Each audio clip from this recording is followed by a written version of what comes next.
स्वस्थ और एक अस्वस्थ धर्म तो जीवन को स्वीकार, अस्वस्थ धर्म जीवन को अस्वीकार। जहाँ भी अस्वीकार है वहाँ अस्वास्थ्य। जितना गहरा अस्वीकार हो उतना व्यक्ति आत्मघात, जितना गहरा स्वीकार होगा उतना ही व्यक्ति जीवनोन्मुख है। तो जिन धर्म शास्त्रों में कहा गया है स्त्री पुरुष दूर रहें, स्पर्श भी ना करें, मैं उन्हें रुग्ण मानता हूँ, बीमार। स्वस्थ तो मैं उस बात को मानता हूँ जो जीवन में, जीवन की जो सहजता, जो जीवन का निसर्ग भाव, उसका जहाँ अंगीकार। ऐसे धर्म शास्त्र भी हैं जो स्त्री पुरुष के बीच किसी तरह की कलह, द्वंद्व और संघर्ष नहीं करते। उन्हीं तरह के धर्म शास्त्रों का नाम तंत्र। और मेरी मान्यता ये है कि जितनी गहरी पहुंच तंत्र की है जीवन के संबंध, उतनी इन क्षुद्र शास्त्रों की नहीं है जहाँ निषेध। मैं तो समर्थन में नहीं, क्योंकि मेरी मान्यता ऐसी है कि जगत और परमात्मा दो नहीं, परमात्मा जगत की ही गहनतम अनुभूति, और मोक्ष कोई संसार के विपरीत नहीं बल्कि संसार के अनुभव में ही जाग जाने का नाम। तो मैं पूरे जीवन को स्वीकार कर उसके समस्त रूपों, स्त्री पुरुष इस जीवन के दो अनिवार्य, और एक अर्थ में पुरुष भी अधूरा है और एक अर्थ उनकी निकटता जितनी गहन हो सके उतनी ही एक का अनुभव। मेरी दृष्टि में स्त्री पुरुष के प्रेम में परमात्मा की पहल, और जिस व्यक्ति को स्त्री पुरुष के प्रेम में परमात्मा झलक उपलब्ध नहीं होता उसे कोई भी स्त्री पुरुष के बीच जो आकर्षण है वो अगर हम ठीक से समझे तो जीवन का ही, और गहरे समझे तो स्त्री पुरुष के बीच का जो आकर्षण वो परमात्मा की ही लीला का हिस्सा है, उसका ही। तो मेरी दृष्टि में उनके बीच के आकर्षण में कोई भी पाप, लेकिन क्या कारण से स्त्री पुरुष को उन्हें कुछ धर्म गुरुओं ने एक शत्रुता का भाव पैदा, गहरे में एक मनुष्य के अहंकार पर सबसे बड़ी प्रेम में पड़ा। जब एक पुरुष एक स्त्री के प्रेम में पड़ा या एक स्त्री पुरुष, तो उन्हें अपना अहंकार, प्रेम की पहली चोट अहंकार। तो जो अति अहंकारी है वो प्रेम से बचे। बहुत अहंकारी व्यक्ति प्रेम नहीं करते क्योंकि वो दांव पे लगाना पड़ेगा। प्रेम का मतलब ही है कि मैं अपने से ज्यादा मूल्यवान, उसका मतलब ही ये है कि मेरा सुख गौण है किसी दूसरे, और जरूरत पड़े तो मैं अपने को पूरा मिटाने को राजी हूँ ताकि। और फिर प्रेम की जो प्रक्रिया है उसका मतलब ही है कि एक दूसरे में लीन हो। शरीर के तल पर यौन भी इसी लीनता का उपाय, शरीर के प्रेम और गहरे तल पर इसी लीनता का उपाय है। लेकिन दोनों लीनताएं एक दूसरे में डूब जाना, एक फ्यूजन, फासला मिट जाए और कहीं मेरा मैं खो जाए, अस्तित्व रह जाए मैं का। तो प्रेम से सबसे ज्यादा पीड़ा उनको होती है जिन अहंकार नहीं। तो अहंकारी व्यक्ति प्रेम नहीं, अहंकारी व्यक्ति प्रेम के भी विरोध में हो जाएगा और अहंकारी व्यक्ति काम के भी। ऐसे अहंकारी व्यक्ति अगर धार्मिक हो तो उनसे जिस धर्म का जन्म होता है वो रुग्ण, और ऐसे अहंकारी व्यक्ति अक्सर धार्मिक हो क्योंकि उन्हें जीवन में अब कहीं जाने का उपाय, जिसका प्रेम का द्वार बन उसके जीवन का, और जिसे प्रेम का अनुभव नहीं हो रहा है उसके जीवन में दुख। अब इस दुख से उबरने के लिए कोई रास्ता, वो प्रेम में खो नहीं सकता, अब वो कहीं और खोने का रास्ता, तो वो परमात्मा मोक्ष। लेकिन उसका परमात्मा और मोक्ष अनिवार्य रूप से संसार के विरोध में, क्योंकि वो संसार के विरोध, संसार से मतलब वो प्रेम के विरोध, शरीर के विरोध। तो उसका जो परमात्मा हो उसकी कल्पना का वो विपरीत हो, एक अर्थ में संसार का दुश्मन। ऐसा जो आदमी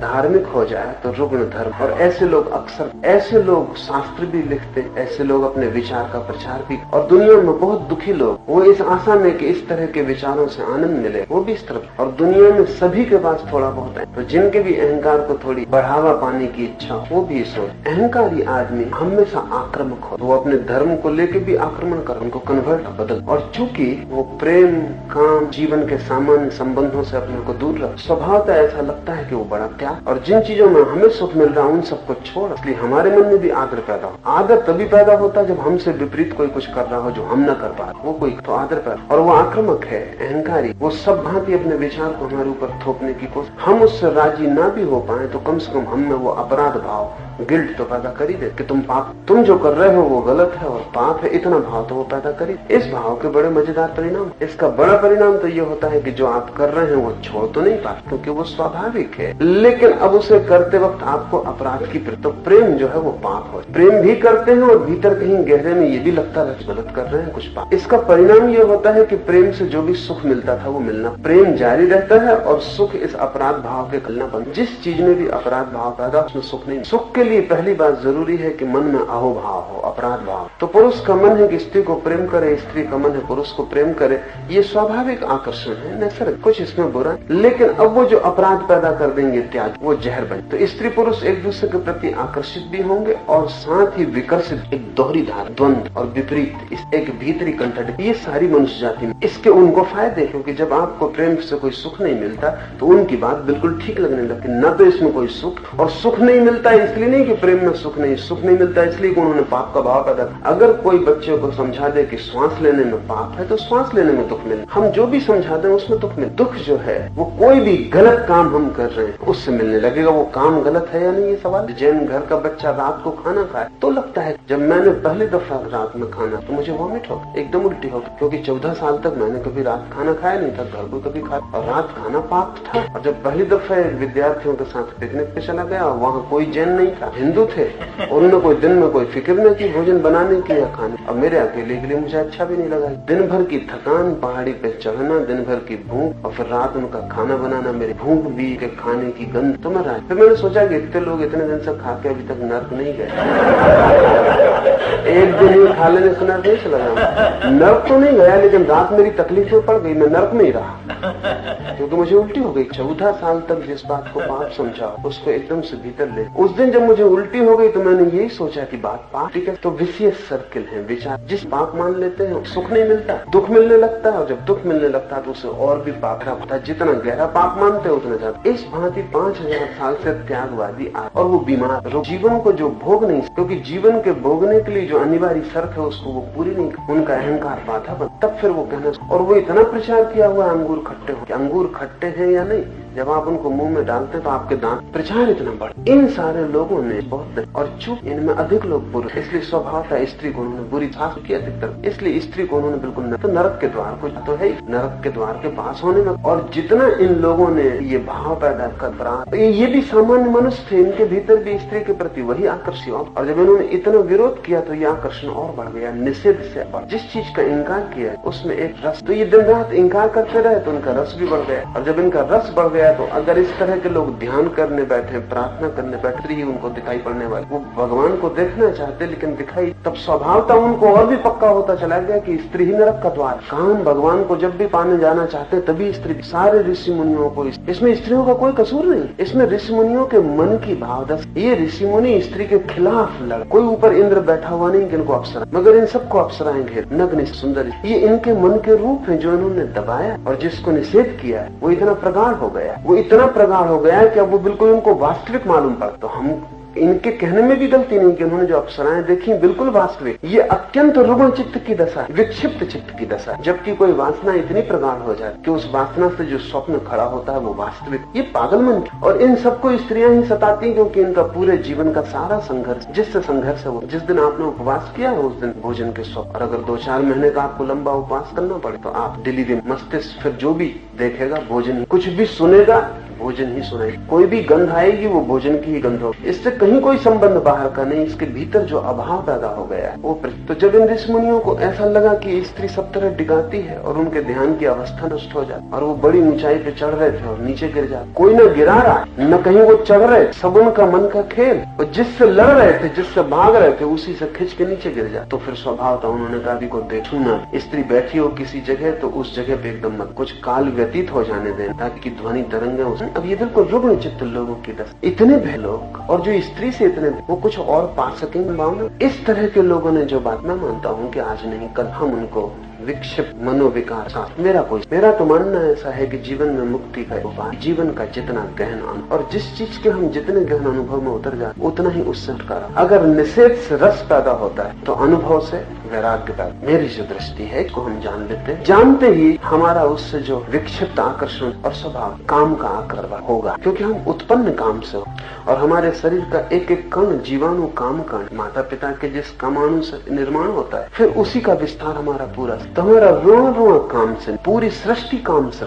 इसमें होने का मतलब ही है काम वासना के भीतर। जैसे हम श्वास ले रहे हैं हवा में, उससे भी गहरा हमारा अस्तित्व काम वासना, क्योंकि श्वास लेना तो बहुत बार, बच्चा जब पेट से माँ के पैदा होगा और जब रोएगा तब इसके पहले भी 9 महीने वो जिंदा रहे, और वो 9 महीने जो जिंदा रहे काम ऊर्जा, तो वो जो काम ऊर्जा से हमारा सारा शरीर कण कण निर्भर, श्वास से भी गहरा हमारा उसमें आस्था, उससे भाग के कोई बच नहीं सकता, क्योंकि भागोगे वो तुम्हारे भीतर तुम ही हो। तो मैं कहता हूँ कुछ नहीं, और भागने वाला उपद्रव में पड़ता है। जीवन में जो है उसका सहज अनुभव, उसका स्वीकार, और जितना गहरा अनुभव होता है उतने। इसलिए मैं तंत्र के पक्ष, त्याग के पक्ष में नहीं, और मेरा मानना है जब तक त्यागवादी धर्म दुनिया समाप्त नहीं हो तब तक दुनिया शांत, सारी रोग की जड़ इनमें। तंत्र की दृष्टि बिल्कुल उल्टी। तंत्र कहता है कि अगर स्त्री पुरुष आकर्षण, तो इस आकर्षण को दिव्य बन, इससे भागो मत, इसको पवित्र प्रवृत्त करो। अगर काम वासना इतनी गहरी है तो इससे तुम भाग सकोगे। इस गहरी काम वासना को ही क्यों ना परमात्मा से जुड़ने का। और अगर सृष्टि काम से हो रही तो परमात्मा को हम काम वासना से मुक्त नहीं कर, नहीं तो कुछ होने का उपाय नहीं रह जाता। अगर कहीं भी कोई शक्ति है इस जगत में तो उसका हमें किसी न किसी रूप से काम वासना से संबंध जोड़ना ही पड़े, नहीं तो इस सृष्टि के होने का कहीं कोई आधार नहीं रहे। इस सृष्टि में जो कुछ हो रहा है ये किसी न किसी रूप में परमात्मा से जुड़ा है। और हम आंखें खोल के चारों तरफ देखें तो सारा काम का फैलाव। आदमी में तो हम बेचैन हो जाते हैं, वो ऋषि मुनि भी आदमी में बेचैन हो जाते हैं, लेकिन और तरफ उनको ख्याल में नहीं आता। सुबह जब पक्षी गीत गा रहा है, बड़ी दिव्य बात, लेकिन वो पक्षी जो पुकार लगा रहा है वो सब काम वासना। और जब फूल खिलते हैं ऋषि की वाटिका में, बड़ी अद्भुत बात, और फूलों को जाके भगवान को, लेकिन सब फूल काम वासना के रूप। वो वीर्याणु, उनमें छिपा बीज है जन्म। और फूलों पर तितलियां घूम के उनके वीर्याणुओं को लेकर दूसरे फूलों से जाके मिला रही। तो फूल देख के तो ऋषि खुश होता है कि उसको ख्याल में नहीं कि फूल जो है वो काम वासना। पक्षी का गीत, मोर नाचता है तो कोयल पुकारती तो खुश होता, लेकिन उसे पता नहीं सिर्फ आदमी में क्यों परेशान, आदमी से क्या परेशान, वही काम, लेकिन आदमी के काम से वो परिचित हो, उसकी खुद की पीड़ा है। बाकी पूरी प्रकृति काम का फैला। यहाँ जो भी दिखाई पड़ रहा है वो सबके भीतर काम, सारा फैला, सारा खेल। तो जो काम इतने गहरे में है वो परमात्मा से जुड़ा होगा। तंत्र कहता है सबसे ज्यादा गहरी चीज काम वासना है, क्योंकि उस जन्म हो उससे। तो इस गहरे तंतु का हम उपयोग कर, इस तंतु से लड़े ना, बल्कि इस तंतु को धारा बना लें। और काम वासना को अगर कोई धारा बन, ध्यान बना, समाधि बन, दोहरे परिणाम होते हैं। वो जो ऋषि निरंतर चाहता है त्यागवाद कारा हो जाए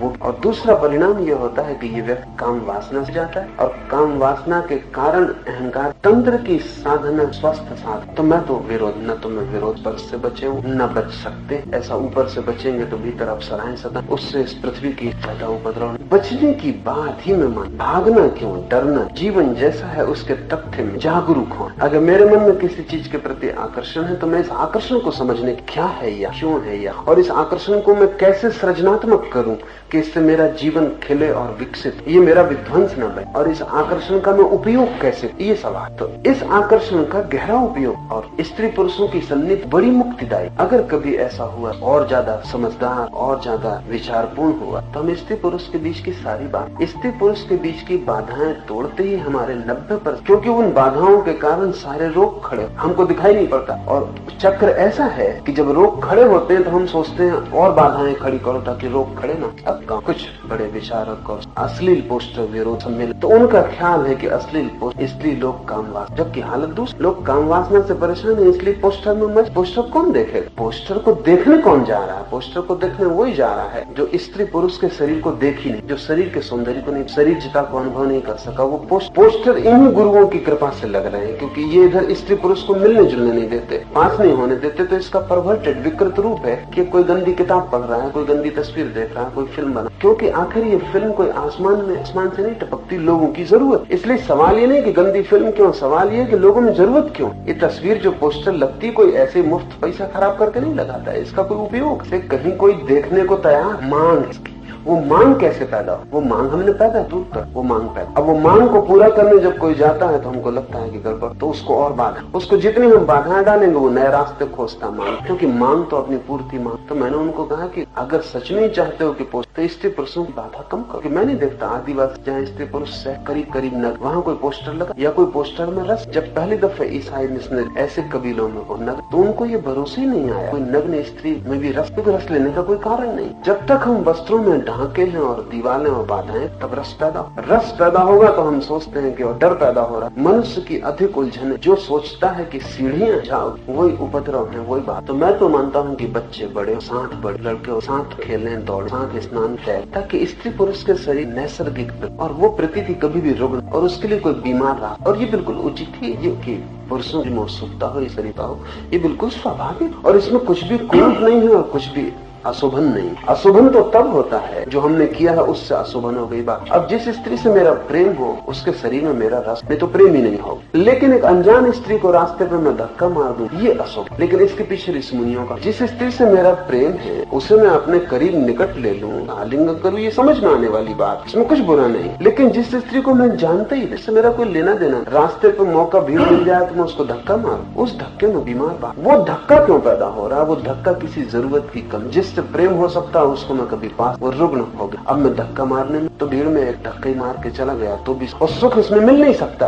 ग्लानि मिलेगी मन को, निंदा मिलेगी, अपराध का भाव पैदा होगा, तो मैं समझूंगा कि मैं पाप कर रहा हूँ। और जितना मैं समझूंगा मैं पाप कर रहा हूँ, उतना स्त्री मेरे बीच का फासला बढ़ता जाए, और जितना फासला बढ़ेगा इसको मिटाने की मैं बेहूदी कोशिश करूँ, और ये चलता। तो मैं तो स्त्री पुरुष को निकट लाता हूँ, इतने निकट कि उनको ये प्रतीति नहीं रह जानी चाहिए कौन स्त्री है कौन पुरुष। स्त्री पुरुष होना 24 घंटे का बोध नहीं, वो बीमार अगर इतना बोध बना रहे। स्त्री पुरुष होना 24 घंटे का बोध नहीं, वो मिटेगा तभी जब हम बीच के फासले में। और इसके गहरे परिणाम हो कि समाज की गंदा साहुदा व्रत वो अपने आप के और एक ज्यादा स्वस्थ, और ये जो स्वस्थ मनुष्य इसकी मैं आशा कर सकता हूँ कि धार्मिक, क्योंकि जो स्वस्थ ही नहीं हो पाया उसके धार्मिक, तो एक तो धर्म है जो अधर्म से भी बुरा, अस्वस्थ उससे तो अधर्म, और एक धर्म अधर्म, तो उसे मैं कहता हूँ स्वस्थ जीवन खोज। इससे स्त्री पुरुष जितने निकट होंगे उतना ही ये जो उपद्रव है शांत हो जाए, और ये उपद्रव शांत हो जाए तो असली खोज शुरू हो, क्योंकि आदमी बिना आकर्षण के नहीं, और अगर स्त्री पुरुष का आकर्षण शांत हो तो वो और गहरे खोज। बिना आकर्षण के जीना वही प्रयोजन, और जो स्त्री पुरुष में लड़ता रहता है उसका आकर्षण तो कायम रहता। आकर्षण का कोई उपाय, परमात्मा मेरे लिए प्रकृति में ही गहरे अनुभव, और जिस दिन वो अनुभव होने लगता है उस दिन ये सारे जिनसे हम बचना चाहते इनसे हम बच, पर बिना कोई चेष्टा। एक तो कच्चा फल है जिसको कोई झटका, और एक पका हुआ, न वृक्ष को खबर होती कि वो कब गिर, न फल को खबर होती कब गिर, न फल को लगता है कि कोई बड़ा भारी प्रयास करना पड़ा, न कहीं कुछ होता नहीं सब। तो जीवन के अनुभव से एक वैराग्य का जन्म होता है जिसको मैं पका हुआ फल, और जीवन से लड़ने से एक वैराग्य का जन्म होता है सब तरफ घाव और उन घावों का भरना। तो मैं तो ऐसे किसी शास्त्र, मेरा तो मानना ये है जो भी प्रकृति उसका समग्र सर्वांग और उसी स्वीकार से रूपांतर, और यही रूपांतर संघर्ष में मेरा, और इसी बात को मैं आस्तिकता सब त्यागियों को मैं ना, क्योंकि परमात्मा की, और जिनको परमात्मा की कार नहीं वो परमात्मा भी उन्हें मिल जाएगा तो स्वीकार करेंगे, मैं नहीं मानता। अस्वीकृति की उनकी आदत इतनी गहरी है कि जब वो परमात्मा को भी देखेंगे तो हजार भूले निकाल लेंगे कि इसमें ये पाप है। शोपेनहावर ने कहीं कहा, हे पर तू तो मुझे स्वीकार, लेकिन अगर परमात्मा स्वीकार तो उसकी सृष्टि अनिवार्य रूप में स्वीकृत हो जाए, और अगर उसकी सृष्टि स्वीकार नहीं तो बहुत गहरे में हम उसे भी स्वीकार नहीं कर। कैसे स्वीकार? फिर या तो हम परमात्मा से ज्यादा समझदार, उससे ऊपर कि हम उसमें भी चुनाव। मेरा कोई तो मानता हूँ जो प्रगट है वो अप्रगट का ही है, जो दिखाई पड़ रहा है उसके पीछे ही अदृश्य छिपा हुआ है। थोड़ी परत में भीतर प्रवेश, और प्रेम जितना गहरा जाता, कोई और गहरी नहीं। मैं छुरा मार सकता हूँ आपकी, वो उतना गहरा नहीं जाएगा जितना मेरा प्रेम आपके भीतर। प्रेम से गहरा तो कुछ भी नहीं, इसको ही जो छोड़ देता है वो उथला सतह। तो मेरे मन में तो ऐसे शास्त्र अनिष्ट, और जितने शीघ्र, और ऐसे मानसिक रोग, आदमी बहुत कमजोर और बहुत तरीके तक, और सामान्य आदमी जिनको हम अभी 4-6 दिन पहले कल तबादला करवा कलकत्ता से पत्नी बन, मुझे लगता है कि मैं 7-5 साधु संतों से आखिरी तबादला करवा दें, नहीं तो मेरा पक। इधर मैं देखता हूँ 100 में 99 आदमियों की तक, और जितना गरीब उतनी ही तक, न किसी को कोई तक 1000। ये जो तकलीफों से भरा हुआ ये अगर कोई चमत्कार कर रहा है तो इसे एक आशा बंद, और तो सब आशा छूट, और ये सब उपाय करते पड़। लेकिन अगर ये देख ले कि कोई आदमी हवा भूत दे तो फिर आता है कि मुझे भी लड़का मिल सकता है जब हवा साथ, और अगर हाथ से सोना आ जाता है और घड़ियां आ जाती, क्या दिक्कत की मेरा तबादला। गरीब समाज है दुख, और जब तक लोग दुखी हैं तब तक कोई ना, सिर्फ ठीक संपन्न समाज हो तो चमत्कार का, जितनी तकलीफ होगी उतना चमत्कार। फिर चमत्कार एक तरफ तो ये दुखी पीड़ित लोग हैं जिनका ये हाथ फैलाए खड़े, और इनका शोषण एक ही तरह से किया जा सकता है कि इनकी वासनाओं की तरफ आशा, तो वो आशा कैसे बंद? अगर कोई बुद्ध महावीर हो तो वो तो आशा बंद, वो तो उल्टे इस आदमी को कहता है कि तुम्हारे दुखों का कारण तुम ही, तो तुम दुख के बाहर कैसे जाओगे उसका मैं रास्ता बता। लेकिन जिन कारणों से तुम दुखी हो उनको पूर्ति करने का मेरे पास कोई उपाय नहीं। लेकिन बुद्ध महावीर के प्रति आदमी, इनकी वासना ही वो नहीं। एक आदमी ताबीज निकाल देगा, होंगे उनकी वासना, और ताबीज निकालना इतना सड़क तो मदारी कर रहा है, उसको हम 2 पैसे देने को भी राजी, और वही मदारी कल साधु बन के खड़ा हो जाए, फिर हम उसके चरणों में सिर रखने को। और सब तो गरीबी है, दुख है और मूढ़ता। और मूढ़ता ये है कि साधु कर रहा है तो चमत्कार है, और गैर साधु कर रहा है तो मदार, और जो वो कर रहे हैं वो बिल्कुल एक जरा भी फर्क, बल्कि मदारी ईमानदार और ये साधु, क्योंकि मदारी बेचारा क्या, यही उसकी भूल है। मूढ़ों के बीच इतना साफ होना ठीक नहीं, इतना सच्चा होना यही उसकी गलती। क्यों कह रहा है ये खेल है, इसमें हाथ की तरकीब है कि आप भी चाहें तो कर। बात कर, हमें कोई रस, हमें खुद में तो कोई रस है ही नहीं, जो हम ही कर सकते हैं उसमें कोई बात। ये मदारी बताने को तैयार कैसे हो, ये मदारी परीक्षा ली जाए इसके लिए तैयार। वो आपका साधु ना तो परीक्षा न किसी तरह के वैज्ञानिक शोध के लिए राजी, लेकिन फिर कारण क्या है? हम उसको इतना मूल्य देते हैं, मदारी को नहीं देते, क्योंकि मदारी से हमारी बात ठीक है, हाथ का खेल, बात खत्म हो गई। अगर मैं हाथ के खेल से ताबीज निकाल रहा हूँ तो बात खत्म हो गई, ठीक है, बात मुझसे क्या आपको मिलेगा? और कोई हाथ के खेल से बच्चा तो पैदा नहीं हो, न नौकरी मिलती, न धन आ, न मुकदमा जीता जा सकता, कुछ नहीं हो, न आपकी बीमारी दूर हो सकती। हाथ का खेल तो हाथ का खेल, मनोरंजन, बात खत्म हो। जब मैं ये दावा करता हूँ कि हाथ का खेल का दिव्य सत्ता, फिर आपकी आ, तो मैं मानता हूँ जो भी साधु चमत्कार, उनसे ज्यादा असाधु व्यक्ति खोज, क्योंकि असाधुता और क्या होगी इसके कि लोगों का सोच और उनकी मूढ़ता, लाभ और धोखा। एक भी चमत्कार ऐसा नहीं है जो मदारी पर अंधेपन की सीमा। सच तो यह है कि मदारी जो करते हैं वो आपके कोई साधु नहीं कर, और जो आपके साधु करते हैं वो 2 कौड़ी का मदारी कोई भी कर, और जो मदारी करते हैं वो आपका कोई साधु नहीं कर। फिर तो इसके पीछे कोई कारण है। ये मैं समझा भी दूं तो मैं ये मानता नहीं कि मेरे समझाने से कोई चमत्कार में आस्था रखने वाले में कोई फर्क पड़ने वाला है, कोई फर्क नहीं, क्योंकि ये समझाने का सवाल ही नहीं है। उसकी जो वासना है वो तकलीफ दे, जब जो वासना है उसका प्रश्न है कि वो कैसे हल। अब ये जो आदमी है डॉक्टर जिसने मुझे, इसको मैं कितना ही समझाऊं, इससे कोई फर्क नहीं पड़ने वाला, क्योंकि समझाने से तबादला तो होगा। समझाने का एक ही परिणाम होगा कि मुझे हाथ जोड़ के किसी और कोई उपाय नहीं, क्योंकि आदमी, इस आदमी को कुछ मालूम नहीं है, बात खत्म हो गई, इतना ही इसको और कुछ और। तो चमत्कार के तलाशी और हमारे मुल्क में जाता हूँ इतने का मेरा मानना है, क्योंकि धर्म का वस्तुतः आपकी वासना से धर्म तो इस बात कैसे, जब मेरे भीतर कोई, क्योंकि तभी मैं शांत हो पाऊँ, जब तक चाह है तब चाह ही। तो धर्म की तो पूरी चेष्टा ये कैसे आपके भीतर वो भाव कोई मान, उस घड़ी ही अनुभव होगा परम दम। तो चमत्कार से क्या लेना दे? धर्म का पर सब मदार, जो ना समझदार चालाक, इनको तोड़ा भी नहीं जा सकता। वो भी मैं समझता हूँ कि इनके खिलाफ कुछ भी कहो उससे कोई परिणाम नहीं। परिणाम उस आदमी पे हो सकता है जो वासना के पीछे ना हो। ऐसा आदमी खोजना। एक स्त्री मेरे पास, उसको बच्चा चाहिए, और उसको मैं समझा रहा हूँ कि सब चमत्कार मदारी गिरी है। वो उदास हो गई बिल्कुल, वो बोली कि सब मदारी गिरी। उसको दुख हो रहा है मेरी बात सुन। मुझे खुद ही ऐसा अनुभव होने लगा कि मैं पाप कर रहा हूँ जो उसको मैं समझा, क्योंकि हो बच्चा न हो बच्चा होने की आशा में तो वो अपना दौड़ धूप कर रही है। तो उसको मैंने कहा तू मेरी बात की फिक्र मत कर, और तू वैसे भी नहीं करे, तू जा कोई और खोज, कोई न कोई पता नहीं कोई कर यहाँ वापस ला। उसने कहा आप कहते हैं कि शायद ये हमारे विश फुलफिलमेंट, भीतर हमारी इच्छा है कि ऐसा हो, चमत्कार होने चाहिए, ऐसा हम चाहते हैं। इसलिए फिर कोई तैयार होकर बता देता है कि देखो ये हो रहे हैं तुम चाहते थे। और उन चमत्कारियों से कोई भी नहीं कहता कि जब तुम राख ही निकाल क्यों कुछ और काम की चीज निकालो, क्या तुम ताबीज निकाले निकाल ही रहे हो और चमत्कार ही दिखा रहे हो, तो फिर इस मुल्क में कुछ और बहुत चीजों की जरूरत। और इससे क्या फर्क पड़ता है जब राख निकल सकती है, ताबीज निकल तो जब एक तरकीब तुम्हारे हाथ ही आ गई तब कुछ भी निकल। अगर एक बूंद पानी को हम भाप बना सकते हैं तो फिर हम पूरे सागर को भाप बना। नियम की बात है, जब नियम मेरे हाथ में आ गया, शून्य से राख बन जाए, तब क्या दिक्कत रही है? कोई दिक्कत। ये चमत्कार दिखाने वाले इस मुल्क में दिखा रहे हैं हजारों साल चमत्कार, और ये मुल्क रोज बीमारी और गरीबी और दुख में डूबता जाता और मरता है, और ये दिखा के चले जाते। इनकी वजह से इनके चमत्कार की वजह से गरीबी नहीं मिटती। मेरा मानना है गरीबी की वजह से इनके चमत्कार।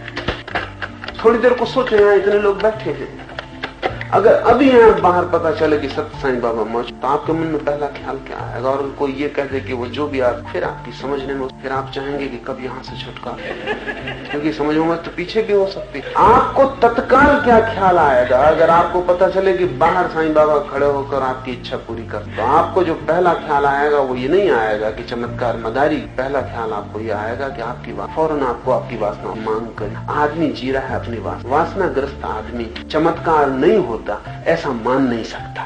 ये तकलीफ उसका, वो चाहता है कि चमत्कार होते हो।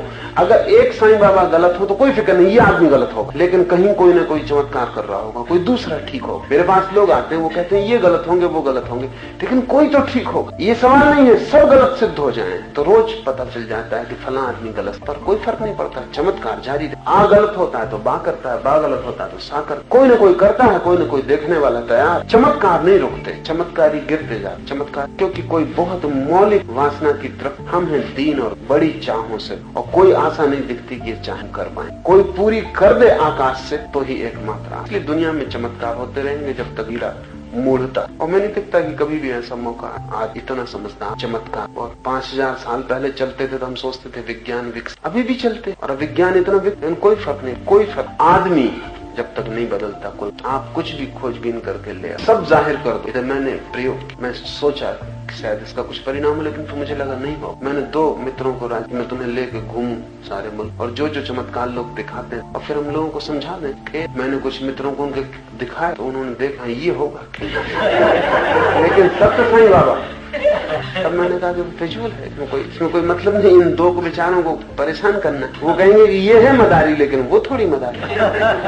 क्या किया जा सकता है इसमें? कोई उनका ये रक्षा कर रहे हैं ऐसा भी नहीं, इनको कोई लेना देना नहीं, लेकिन इनकी बात ये चाहते हैं कि कहीं तो कोई कर रहा हो चमत्कार, चाहे बस इनकी चाह। तो मैं तो सख्त खिलाफ, क्योंकि मेरा मानना है कि इन क्षुद्र बातों में लोगों को उनका समय नष्ट कर, उनके मनों को लुभाना, व्यर्थाओं में बना। धार्मिक व्यक्ति का तो कर्तव्य एक कैसे व्यक्ति का दुख इस दिशा में अगर उनको पता तो कर। कुछ दिन को बुद्ध ने कहा चिकित्सा में कोई चमत्कार नहीं दिखा, औषध क्रिया अगर तुम्हारी बीमारी को मिटाए तो मेरा तो औषध। लेकिन इस तरह की उत्सुकता उन लोगों में होती है जो कि सच में ही खोज, अब जो इस खोज में ही नहीं है उसके लिए फिर मैं मानता हूँ कि इतनी बड़ी दुनिया है, उसमें बहुत तरह के लोग, उसमें कोई चमत्कार देखना है तो उसको देखने का, और कोई दिखाना चाहता है उसको दिखाने का, और दोनों मजा ले रहे हैं तो हम क्यों बीच में बात करें? उनको लेने देना है, कभी समझ आएगी। इसमें जो देख रहे हैं उनका तो जीवन खराब हो रहा है, जो दिखा रहे हैं उनका और बुरी तरह खराब हो, क्योंकि देखने वाले तो शायद कभी जग भी जाएं कि छोड़ो कहाँ के खेल में पड़े। वो जो दिखाने वाला है उसके अहंकार की इतनी तृप्ति। तो मेरे लिए तो साईं बाबा जैसे लोग दया के पास, उनका धर्म का कोई, मेरी तो भगवान और कोई जागा हुआ भगवान को, भगवान की सेवा बिल्कुल, क्योंकि उसकी सेवा अगर बुरे को हम काट दें उस फिर बुरा होगा कैसे? होना मात्र ही उस, तो कोई राम भगवान कोई राम, लेकिन रावण को अगर हम कह दें कि उसमें भगवान, तो फिर रावण के होने का कोई उपाय होगा कैसे? अस्तित्व ही उसका। तो हमें कठिन लगता है कि बुरे भगवान कैसे, चोर भगवान कैसे, बाकी अगर वही है तो चोर में भी उसका ही होना अगर सब कुछ है तो फिर कोई चीज उसके बाद। आमतौर से हमारी धारणा ऐसी कि भगवान के हाथ में आकाश है, ये बस भगवान से मेरा अर्थ है होना। और जिस दिन भी कोई शुद्ध होने को समझ, अपनी उपाधि, अपने रोग शुद्ध होने को थोड़ा, वही भगवान। ये हमारा मुल्क अकेला मुल्क है जिसने हिम्मत पूर्वक और भगवान को अलग न रख प्रत्येक के भीतर केंद्र, वो होने का सहज गुण न जानो सोए रहो मत पर ही हो, मगर वो भी तुम्हारी मर्जी। कोई भगवान अपने को नहीं पहचानना चाहता तो क्या किया, वो नहीं पहचान, लेकिन जिस दिन भी पहचानोगे उस दिन ख्याल में आए तो भगवान कहीं कोई दूर कोई अलग वस्तु है। मेरी धारणा ये है कि तुम्हारा होना ही भगवत्ता है। पर जैसे मछली को पता नहीं चलता कि सागर, पता भी कैसे चल, इसी में पैदा हो, मछली को तो पता ही तब चलता सागर का जब कोई उसे खींच के। हमारी मुसीबत ये है कि भगवान को छोड़ के कोई किनारा भी नहीं जहाँ खींच के हमको निकाल, इसलिए हमको कोई पता नहीं चलता उसके होने का। मछली तट पे आके तड़प, तब उसको पता चलता है खो गया जो सदा था,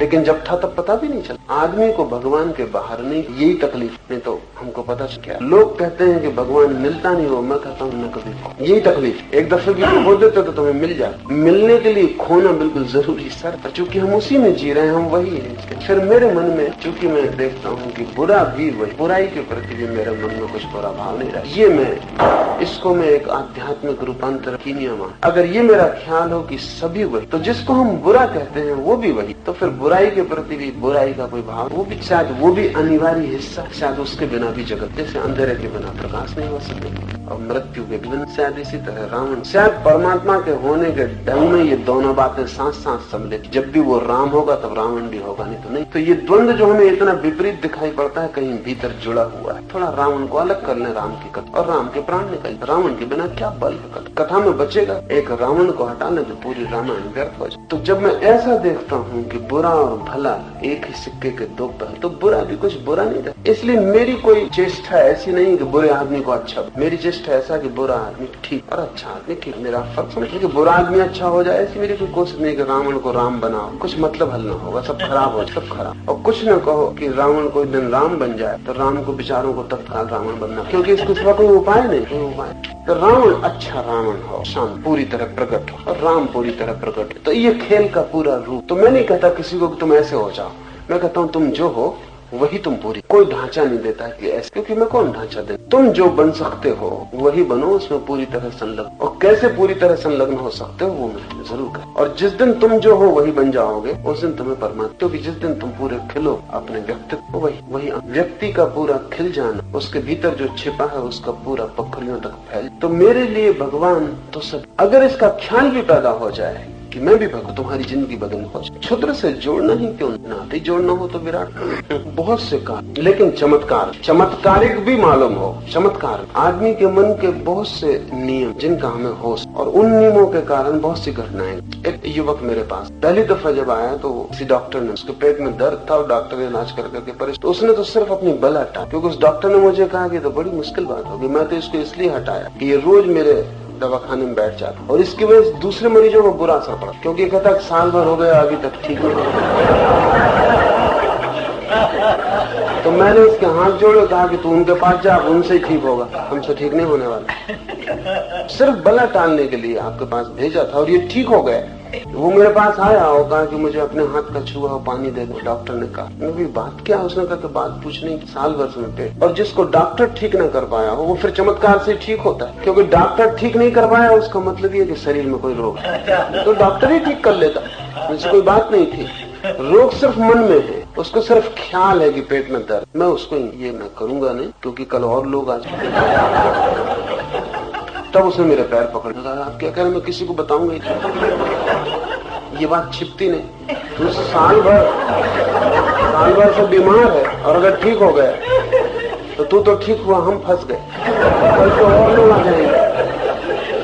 12 बजे रात तक मैं उसे रोके रहा। जब वो बिल्कुल छाती पीट रोने लगा, मेरी माँ मौजूद थी वहाँ, उसने मुझे कहा कि बेचारा सिर्फ पानी ही मांगता, 3 घंटे से मैं सुन रही तुम्हारी बात, इसको पानी दो, हो ठीक न हो ठीक, झंझट मिटाओ, सो जाओ। पर 3 घंटे उसे रोकना जरूर, क्योंकि जितना मैंने उसे रोका उतना उसका पक्का होता गया कि पानी में कुछ है। मुझे रोकने की बात भी क्या थी? मजबूरी में मैंने उसे दिया। मैंने कसम खा को बताया नहीं अपने घर में। जब उसने कसम खा ली तब मैं उसे पानी दिया, पानी पी मेरा दर्द। न तो कोई संयोग है न कोई चमत्कार, उसका एक वहम, और वहम को निकलने के लिए एक ही उपाय है और कोई उपाय। वहम के निकलने का एक ही उपाय है कि उससे बड़ा वहम पैदा। उसका वहम था कि पेट में दर्द है, उसका वहम है कि मैं चमत्कार, ये बड़ा वहम है। और जो झूठा पेट में दर्द पैदा कर ले वो झूठा चमत्कारी न पैदा कर ले, इसमें कठिनाई क्या है? उसका ही खेल, मेरा कोई लेना देना नहीं है।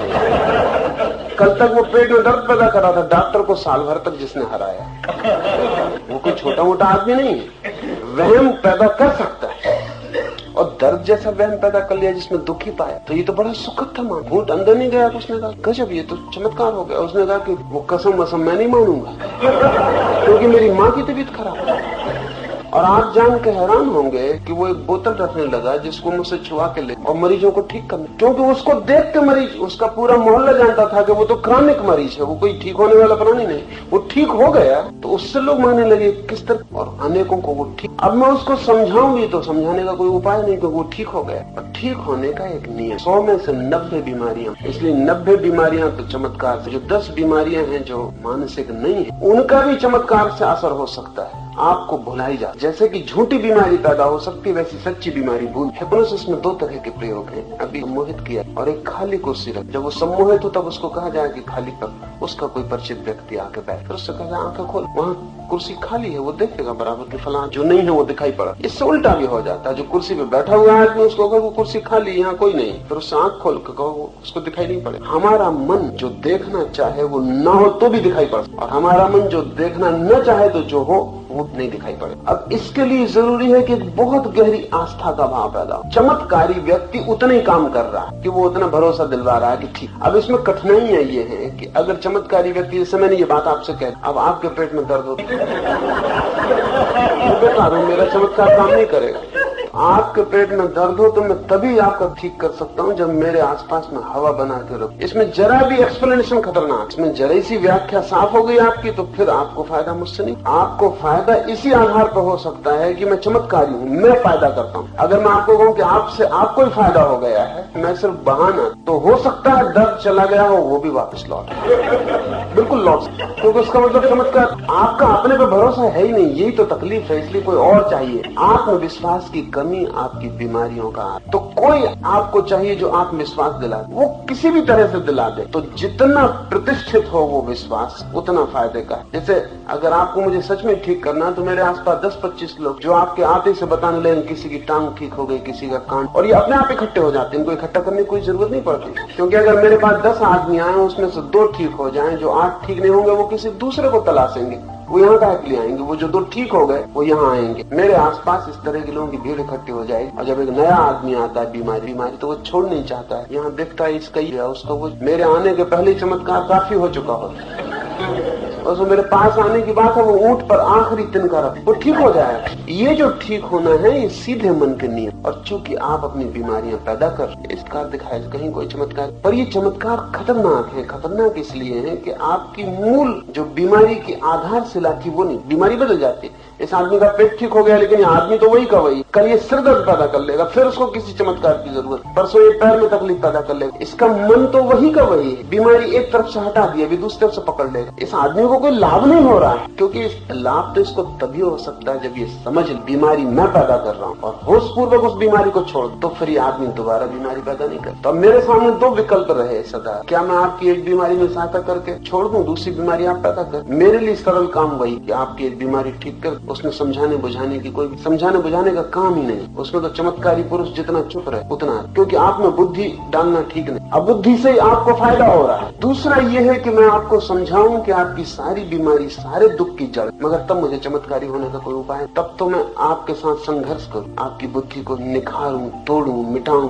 नया बनाऊं, कि किसी दिन ऐसा क्षण आ जाए कि ना तो आप झूठी बीमारी पकड़ो, न झूठे चमत्कार जरूरत रहे, आप मुक्त हो अपने बल, उसमें आपकी सहायता करूं। सच्चा शिक्षक मैं उसको कहता हूं जो आपको सहायता करे, स्वतंत्र और स्वतंत्र अपने पैर रखो। और झूठा शिक्षक मैं उसको कहता हूं आपकी बीमारी भी ठीक करे, लेकिन उसी कारण से करे जिस कारण से बीमारी थी। मैं एक कहानी कहता रहा हूं। एक घर में एक मेहमान आया, तो मेहमान जवान था और बिगड़ न जाए तो घर के लोगों ने उसको डरवा रखा, बाजार न जाए, रात सिनेमा न जाए। बीच में एक मरघट पड़ता था, तो कहा कि उस मरघट से गुजरना बहुत खतरनाक, भूत प्रेत, तो उस प्रेत का डर पैदा हो गया। तो वो रात तो नहीं जाता था बस्ती की तरफ, लेकिन धीरे धीरे डर इतना बढ़ा कि दिन में भी वो अकेला न। घर के लोगों ने कहा तो मुसीबत, भूत प्रेत जिनसे रात में डरवाया वो कोई कंपार्टमेंट तो मानते नहीं, वो दिन में भी डरवाए। डर ही तो कारण था, डर पकड़ गया, वो रात नहीं तो दिन में भी कहे कि कोई साथ चलो, तो वो बस्ती में जाएगा। तो फिर उनका कोई उपाय करना पड़े, तो फकीर के पास, उस फकीर की बात, ताबीज में बांधे देता हूँ। ताबीज की इतनी ताकत है कि कोई भूत तेरे पास, तो बिल्कुल ताबीज पहन के वो आदमी मरघट से निकले, वहाँ कोई भूत तो था नहीं, कोई आया भी नहीं, लेकिन वो समझा कि ताबीज। अब वो ताबीज के बिना एक मिनट न रहे, क्योंकि ताबीज अगर रात छोड़ के भी रख दे तो उसे घबराहट लगेगी कहीं भूत प्रेत पास न आ जाए। अब वो ताबीज की मुसीबत हो, मगर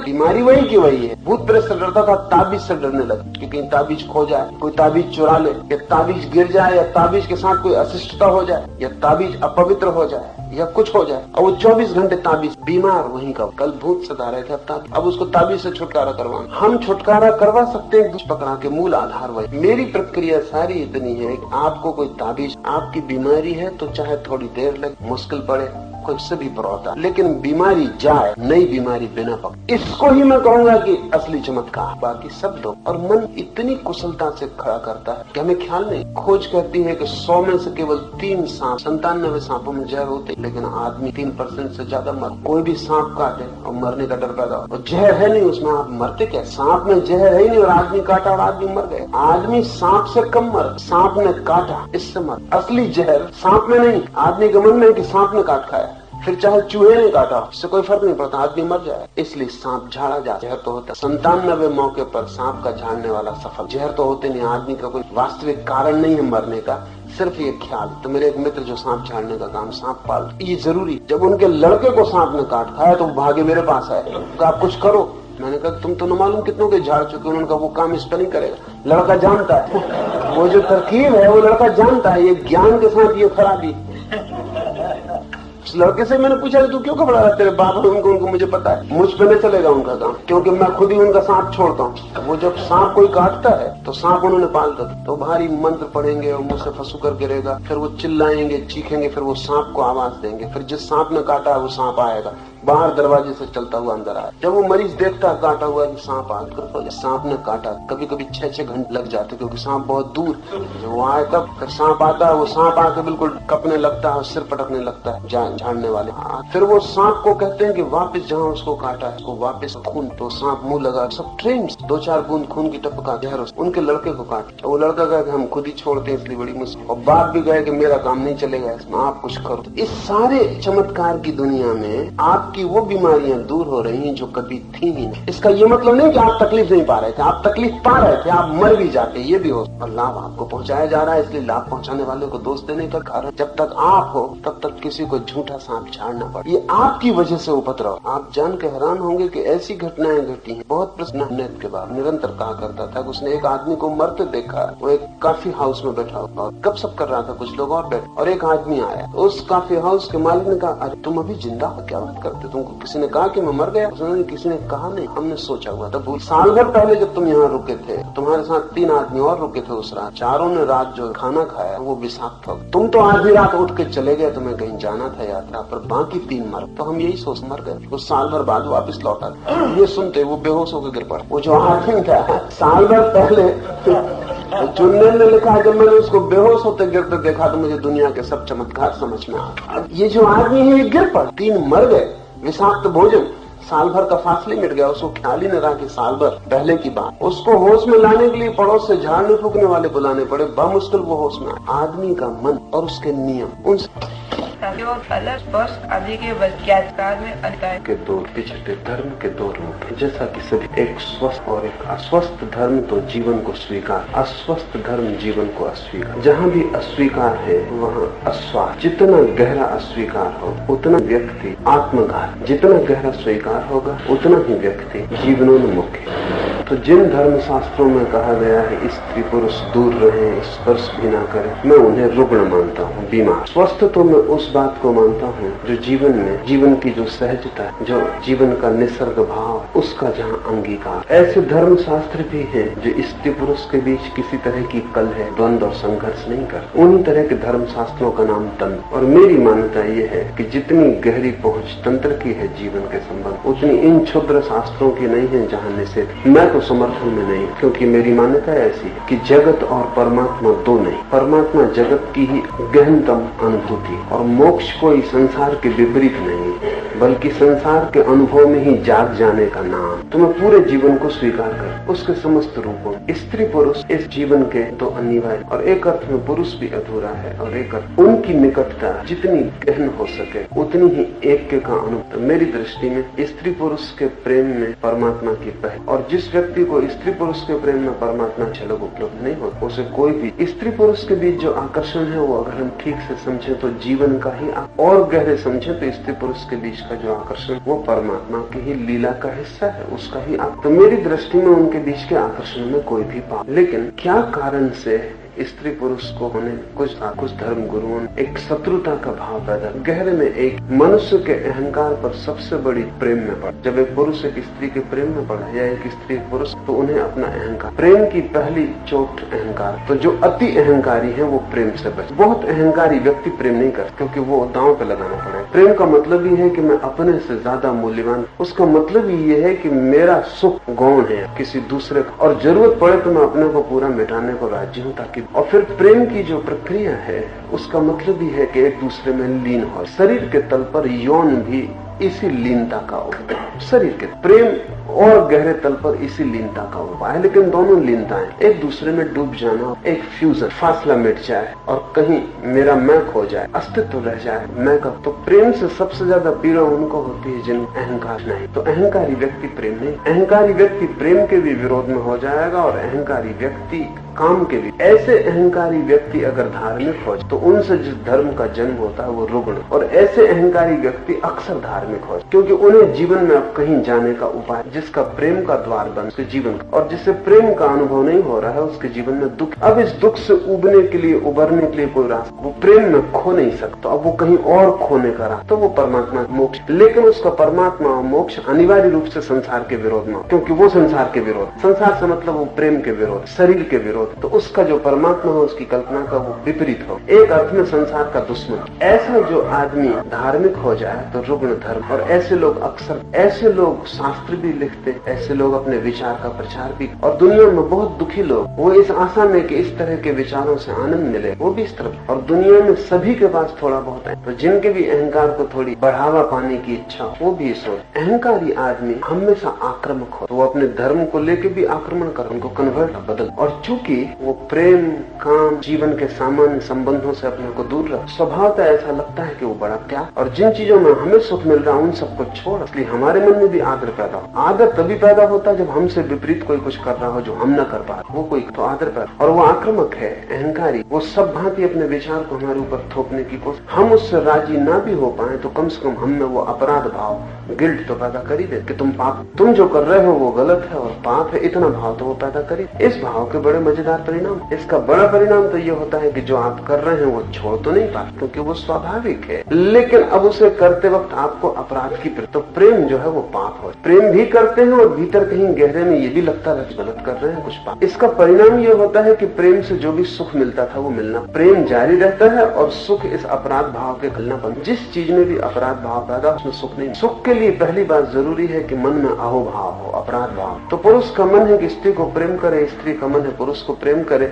ये स्वाभाविक आकर्षण है, नैसर्गिक, कुछ इसमें बुरा। लेकिन अब वो जो अपराध पैदा कर देंगे त्याग, वो जहर बने। तो स्त्री पुरुष एक दूसरे के प्रति आकर्षित भी होंगे और साथ ही विकर्षित, एक दोहरी धार, द्वंद और विपरीत, इस एक भीतरी कंट्राडिक्शन, ये सारी मनुष्य जाति में। इसके उनको फायदे, क्योंकि जब आपको प्रेम से कोई सुख नहीं मिलता तो उनकी बात बिल्कुल ठीक लगने लगती। न तो इसमें कोई सुख, और सुख नहीं मिलता इसलिए नहीं कि प्रेम में सुख नहीं मिलता इसलिए कि उन्होंने पाप का भाव पैदा। अगर कोई बच्चे को समझा दे कि श्वास लेने में पाप है तो श्वास लेने में दुख मिले, हम जो भी समझा दें उसमें दुख मिले। दुख जो है वो कोई भी गलत काम हम कर रहे हैं उससे मिलने लगेगा। वो काम गलत है या नहीं ये सवाल। जैन घर का बच्चा रात को खाना खाए तो लगता है जब मैंने पहली दफा रात में खाना तो मुझे वॉमिट हो, एकदम उल्टी हो, क्योंकि 14 साल तक मैंने कभी रात खाना खाया नहीं था, घर को कभी खाया, और रात खाना पाप था। और जब पहली दफा विद्यार्थियों के साथ पिकनिक पे चला गया और वहाँ कोई जैन नहीं था, हिंदू थे, और उन्होंने कोई दिन में कोई फिक्र नहीं की भोजन बनाने की या खाने, और मेरे अकेले के लिए मुझे अच्छा भी नहीं लगा। दिन भर की थकान, पहाड़ी पे चढ़ना, दिन भर की भूख, और फिर रात उनका खाना बनाना, मेरी भूख भी के खाने की गंध, तो मैं फिर मैंने सोचा कि इतने लोग इतने दिन से खा के अभी तक नर्क नहीं गए, एक दिन ही खा लेने से नर्क नहीं चला जाऊंगा। नर्क तो नहीं गया लेकिन रात मेरी तकलीफ में पड़ गई, मैं नर्क में ही रहा क्योंकि मुझे उल्टी हो गई। 14 साल तक जिस बात को पाप समझा उसको एकदम से भीतर ले। उस दिन जब मुझे उल्टी हो गई तो मैंने यही सोचा कि बात पाप, ठीक है, तो विशेष सर्किल है विचार। जिस पाप मान लेते हैं सुख नहीं मिलता, दुख मिलने लगता है, और जब दुख मिलने लगता है तो उसे और भी पाप होता है। जितना गहरा पाप मानते हैं उतना ज्यादा। इस भांति 5000 साल से त्यागवादी और वो बीमार जीवन को जो भोग नहीं, क्योंकि जीवन के भोगने के लिए जो अनिवार्य शर्त है उसको वो पूरी नहीं, उनका अहंकार बाधा बन, तब फिर वो कहना। और वो इतना प्रचार किया हुआ अंगूर खट्टे हो, अंगूर खट्टे हैं या नहीं, जब आप उनको मुंह में डालते तो आपके दांत, प्रचार इतना बड़ा। इन सारे लोगों ने बहुत, और चुप, इनमें अधिक लोग पुरुष, इसलिए स्वभाव था स्त्री को उन्होंने बुरी शास्त्र की अधिकतर, इसलिए स्त्री को उन्होंने बिल्कुल न, तो नरक के द्वार को तो है, नरक के द्वार के पास होने में। और जितना इन लोगों ने ये भाव पैदा कर, ये भी सामान्य मनुष्य थे, इनके भीतर भी स्त्री के प्रति वही आकर्षण, और जब इन्होंने इतना विरोध किया तो ये आकर्षण और बढ़ गया, निषेध से बढ़। जिस चीज का इंकार किया उसमें एक रस, तो ये दिन रात इंकार करते रहे तो उनका रस भी बढ़ गया, और जब इनका रस बढ़ गया तो अगर इस तरह के लोग ध्यान करने बैठे, प्रार्थना करने बैठे, ही उनको दिखाई पड़ने वाले, वो भगवान को देखना चाहते लेकिन दिखाई, तब स्वभावता उनको और भी पक्का होता चला गया कि स्त्री ही नरक का द्वार। काम भगवान को जब भी पाने जाना चाहते तभी स्त्री। सारे ऋषि मुनियों को, इसमें स्त्रियों का कोई कसूर नहीं, इसमें ऋषि मुनियों के मन की भावदशा। ये ऋषि मुनि स्त्री के खिलाफ लड़, कोई ऊपर इंद्र बैठा हुआ नहीं जिनको अप्सरा, मगर इन सबको अप्सराएं घेर, नग्न सुंदर, ये इनके मन के रूप हैं जो इन्होंने दबाया और जिसको निषेध किया है वो इतना प्रगाढ़ हो गया, वो इतना प्रगाढ़ हो गया है कि अब वो बिल्कुल उनको वास्तविक मालूम पड़ता। तो हम इनके कहने में भी गलती नहीं कि उन्होंने जो अप्सराएं देखी बिल्कुल वास्तविक। ये अत्यंत रुग्ण चित्त की दशा है, विक्षिप्त चित्त की दशा, जबकि कोई वासना इतनी प्रगाढ़ हो जाए कि उस वासना से जो स्वप्न खड़ा होता है वो वास्तविक। ये पागलमन। और इन सबको स्त्रियां ही सताती क्योंकि इनका पूरे जीवन का सारा संघर्ष, जिससे संघर्ष है वो, जिस दिन आपने उपवास किया है उस दिन भोजन के स्वप्न, और अगर 2-4 महीने का आपको लंबा उपवास करना पड़े तो आप डिलीरियम, मस्तिष्क फिर जो भी देखेगा भोजन, कुछ भी सुनेगा भोजन ही सुनाई, कोई भी गंध आएगी वो भोजन की ही गंध होगी, इससे कहीं कोई संबंध बाहर का नहीं। इसके भीतर जो अभाव पैदा हो गया वो। तो जब इन ऋषि मुनियों को ऐसा लगा कि स्त्री सब तरह डिगाती है और उनके ध्यान की अवस्था नष्ट हो जाती, और वो बड़ी ऊंचाई पे चढ़ रहे थे और नीचे गिर जाते, कोई न गिरा रहा न कहीं वो चढ़ रहे, सब उनका मन का खेल, और जिससे लड़ रहे थे, जिससे भाग रहे थे, उसी से खिंच के नीचे गिर जाते। तो फिर स्वभाव था, उन्होंने कहा को देखू ना, स्त्री बैठी हो किसी जगह तो उस जगह पे एकदम मत, कुछ काल व्यतीत हो जाने दें ताकि ध्वनि तरंगे अब ये बिल्कुल रुग्ण चित्त लोगों की दशा। इतने भय लोग, और जो स्त्री से इतने वो कुछ और पा सकेंगे भावना। इस तरह के लोगों ने जो बात, मैं मानता हूँ कि आज नहीं कल हम उनको विक्षिप्त मनोविकार साथ, मेरा तो मानना ऐसा है कि जीवन में मुक्ति का उपाय जीवन का जितना गहन अनुभव, और जिस चीज के हम जितने गहन अनुभव में उतर जाए उतना ही उससे छुटकारा। अगर निषेध से रस पैदा होता है तो अनुभव से वैराग्य पैदा। मेरी जो दृष्टि है इसको हम जान लेते हैं, जानते ही हमारा उससे जो विक्षिप्त आकर्षण और स्वभाव काम का आकर्षण होगा, क्योंकि हम उत्पन्न काम से, और हमारे शरीर का एक एक कण जीवाणु काम कण माता पिता के जिस कामाणु से निर्माण होता है, फिर उसी का विस्तार हमारा पूरा। तो हमारा रोण रोण काम से, पूरी सृष्टि काम से, इसमें होने का मतलब ही है काम वासना के भीतर। जैसे हम श्वास ले रहे हैं हवा में, उससे भी गहरा हमारा अस्तित्व काम वासना। क्योंकि श्वास लेना तो बहुत बार, बच्चा जब पेट से माँ के पैदा होगा और जब रोएगा तब इसके पहले भी 9 महीने वो जिंदा रहे, और वो 9 महीने जो जिंदा रहे काम ऊर्जा, तो वो जो काम ऊर्जा से हमारा सारा शरीर कण कण श्वास से भी गहरा हमारा उसमें आस्था। उससे भाग के कोई बच नहीं सकता, क्योंकि भागोगे वो तुम्हारे भीतर तुम ही हो। तो मैं कहता हूँ कुछ नहीं, और भागने वाला उपद्रव में पड़ता है। जीवन में जो है उसका सहज अनुभव, उसका स्वीकार, और जितना गहरा अनुभव होता है उतने। इसलिए मैं तंत्र के पक्ष, त्याग के पक्ष में नहीं, और मेरा मानना है जब तक त्यागवादी धर्म दुनिया समाप्त नहीं होता तब तक दुनिया शांत, सारी रोग की जड़ इनमें। तंत्र की दृष्टि बिल्कुल उल्टी। तंत्र कहता है कि अगर स्त्री पुरुष आकर्षण, तो इस आकर्षण को दिव्य बन, इससे भागो मत, इसको पवित्र कर। अगर काम वासना इतनी गहरी है तो इससे तुम भाग सकोगे। इस गहरी काम वासना को ही क्यों न परमात्मा से जुड़ने का, और अगर सृष्टि काम से हो रही तो परमात्मा को हम काम वासना से मुक्त नहीं कर, नहीं तो कुछ होने का उपाय नहीं रह जाता। अगर कहीं भी कोई शक्ति है इस जगत में तो उसका हमें किसी न किसी रूप से काम वासना से संबंध जोड़ना ही पड़े, नहीं तो इस सृष्टि के होने का कहीं कोई आधार नहीं रहे। इस सृष्टि में जो कुछ हो रहा है ये किसी न किसी रूप में परमात्मा से जुड़ा है, और हम आंखें खोल के चारों तरफ देखें तो सारा काम का फैलाव। आदमी में तो हम बेचैन हो जाते हैं, वो ऋषि मुनि भी आदमी में बेचैन हो जाते हैं, लेकिन और तरफ उनको ख्याल में नहीं आता। सुबह जब पक्षी गीत गा रहे हैं, बड़ी दिव्य बात, लेकिन वो पक्षी जो पुकार लगा रहा है वो सब काम वासना। और जब फूल खिलते हैं ऋषि की वाटिका में, बड़ी अद्भुत बात, और फूलों को जाके भगवान को, लेकिन सब फूल काम वासना के रूप, वो वीर्याणु, उनमें छिपा बीज है जन्म। और फूलों पर तितलियां घूम के उनके वीर्याणुओं को लेकर दूसरे फूलों से जाके मिला रही, तो फूल देख के तो ऋषि खुश होता है कि उसको ख्याल में नहीं कि फूल जो है वो काम वासना। पक्षी का गीत, मोर नाचता है तो कोयल पुकारती तो खुश होता, लेकिन उसे पता नहीं सिर्फ आदमी में क्यों परेशान, आदमी से क्या परेशान, वही काम, लेकिन आदमी के काम से वो परिचित है, वो उसकी खुद की पीड़ा है। बाकी पूरी प्रकृति काम का फैला, यहाँ जो भी दिखाई पड़ रहा है वो सबके भीतर काम, सारा फैला, सारा खेल। तो जो काम इतने गहरे में है वो परमात्मा से जुड़ा होगा। तंत्र कहता है सबसे ज्यादा गहरी चीज काम वासना है, क्योंकि उस जन्म हो उससे। तो इस गहरे तंतु का हम उपयोग कर, इस तंतु से लड़े ना, बल्कि इस तंतु को धारा बना लें, और काम वासना को अगर कोई धारा बन, ध्यान बना, समाधि बन, दोहरे परिणाम होते हैं। वो जो ऋषि निरंतर चाहता है त्यागवाद कारा हो जाए वो, और दूसरा परिणाम ये होता है कि ये व्यक्ति काम वासना से जाता है, और काम वासना के कारण अहंकार। तंत्र की साधना स्वस्थ साधना, तो मैं तो विरोध, न तो मैं विरोध पर से बचे हूँ न बच सकते। ऐसा ऊपर से बचेंगे तो भीतर अप्सराएं सता, उससे इस पृथ्वी की ज्यादा उपद्रव। बचने की बात ही में मान, भागना क्यों, डरना। जीवन जैसा है उसके तथ्य में जागरूक हो। अगर मेरे मन में किसी चीज के प्रति आकर्षण है तो मैं इस आकर्षण को समझने क्या है या क्यों है या, और इस आकर्षण को मैं कैसे सृजनात्मक करूं कि इससे मेरा जीवन खिले और विकसित, ये मेरा विध्वंस न बने, और इस आकर्षण का मैं उपयोग कैसे, ये सवाल। तो इस आकर्षण का गहरा उपयोग, और स्त्री पुरुषों की सन्निधि बड़ी मुक्तिदायी। अगर कभी ऐसा हुआ और ज्यादा समझदार और ज्यादा विचारपूर्ण हुआ तो हम स्त्री पुरुष के बीच की सारी बात, स्त्री पुरुष के बीच की बाधाएं तोड़ते ही हमारे 90%, क्योंकि उन बाधाओं के कारण सारे रोग खड़े हमको दिखाई नहीं पड़ता। और चक्र ऐसा है कि जब रोग खड़े होते हैं तो हम सोचते हैं और बाधाएं खड़ी करो ताकि रोग खड़े ना। अब कुछ बड़े विचारक और अश्लील पोस्टर विरोध सम्मेलन, तो उनका ख्याल है कि अश्लील पोस्ट इसलिए लोग कामवास, जबकि हालत दूसरी, लोग कामवासना से परेशान है इसलिए पोस्टर में मत। पोस्टर कौन देखेगा, पोस्टर को देखने कौन जा रहा है, पोस्टर को देखने वही जा रहा है जो स्त्री पुरुष के शरीर को देख ही नहीं, जो शरीर के सौंदर्य को नहीं, शरीर चिता को अनुभव नहीं कर सका। वो पोस्टर इन्हीं गुरुओं की कृपा से लग रहे हैं, क्योंकि ये इधर स्त्री पुरुष को मिलने जुलने नहीं देते, पास नहीं होने देते। तो इसका परवर्टेड विकृत रूप है कि कोई गंदी किताब पढ़ रहा है, कोई गंदी तस्वीर देख रहा है, कोई फिल्म बना, क्योंकि आखिर ये फिल्म कोई आसमान से नहीं टपकती, लोगों की जरूरत। इसलिए सवाल ये नहीं कि गंदी फिल्म क्यों, सवाल ये कि लोगों में जरूरत क्यों। ये तस्वीर जो पोस्टर लगती कोई ऐसे मुफ्त पैसा खराब करके नहीं लगाता है, इसका कोई उपयोग से कहीं कोई देखने को तैयार, मांग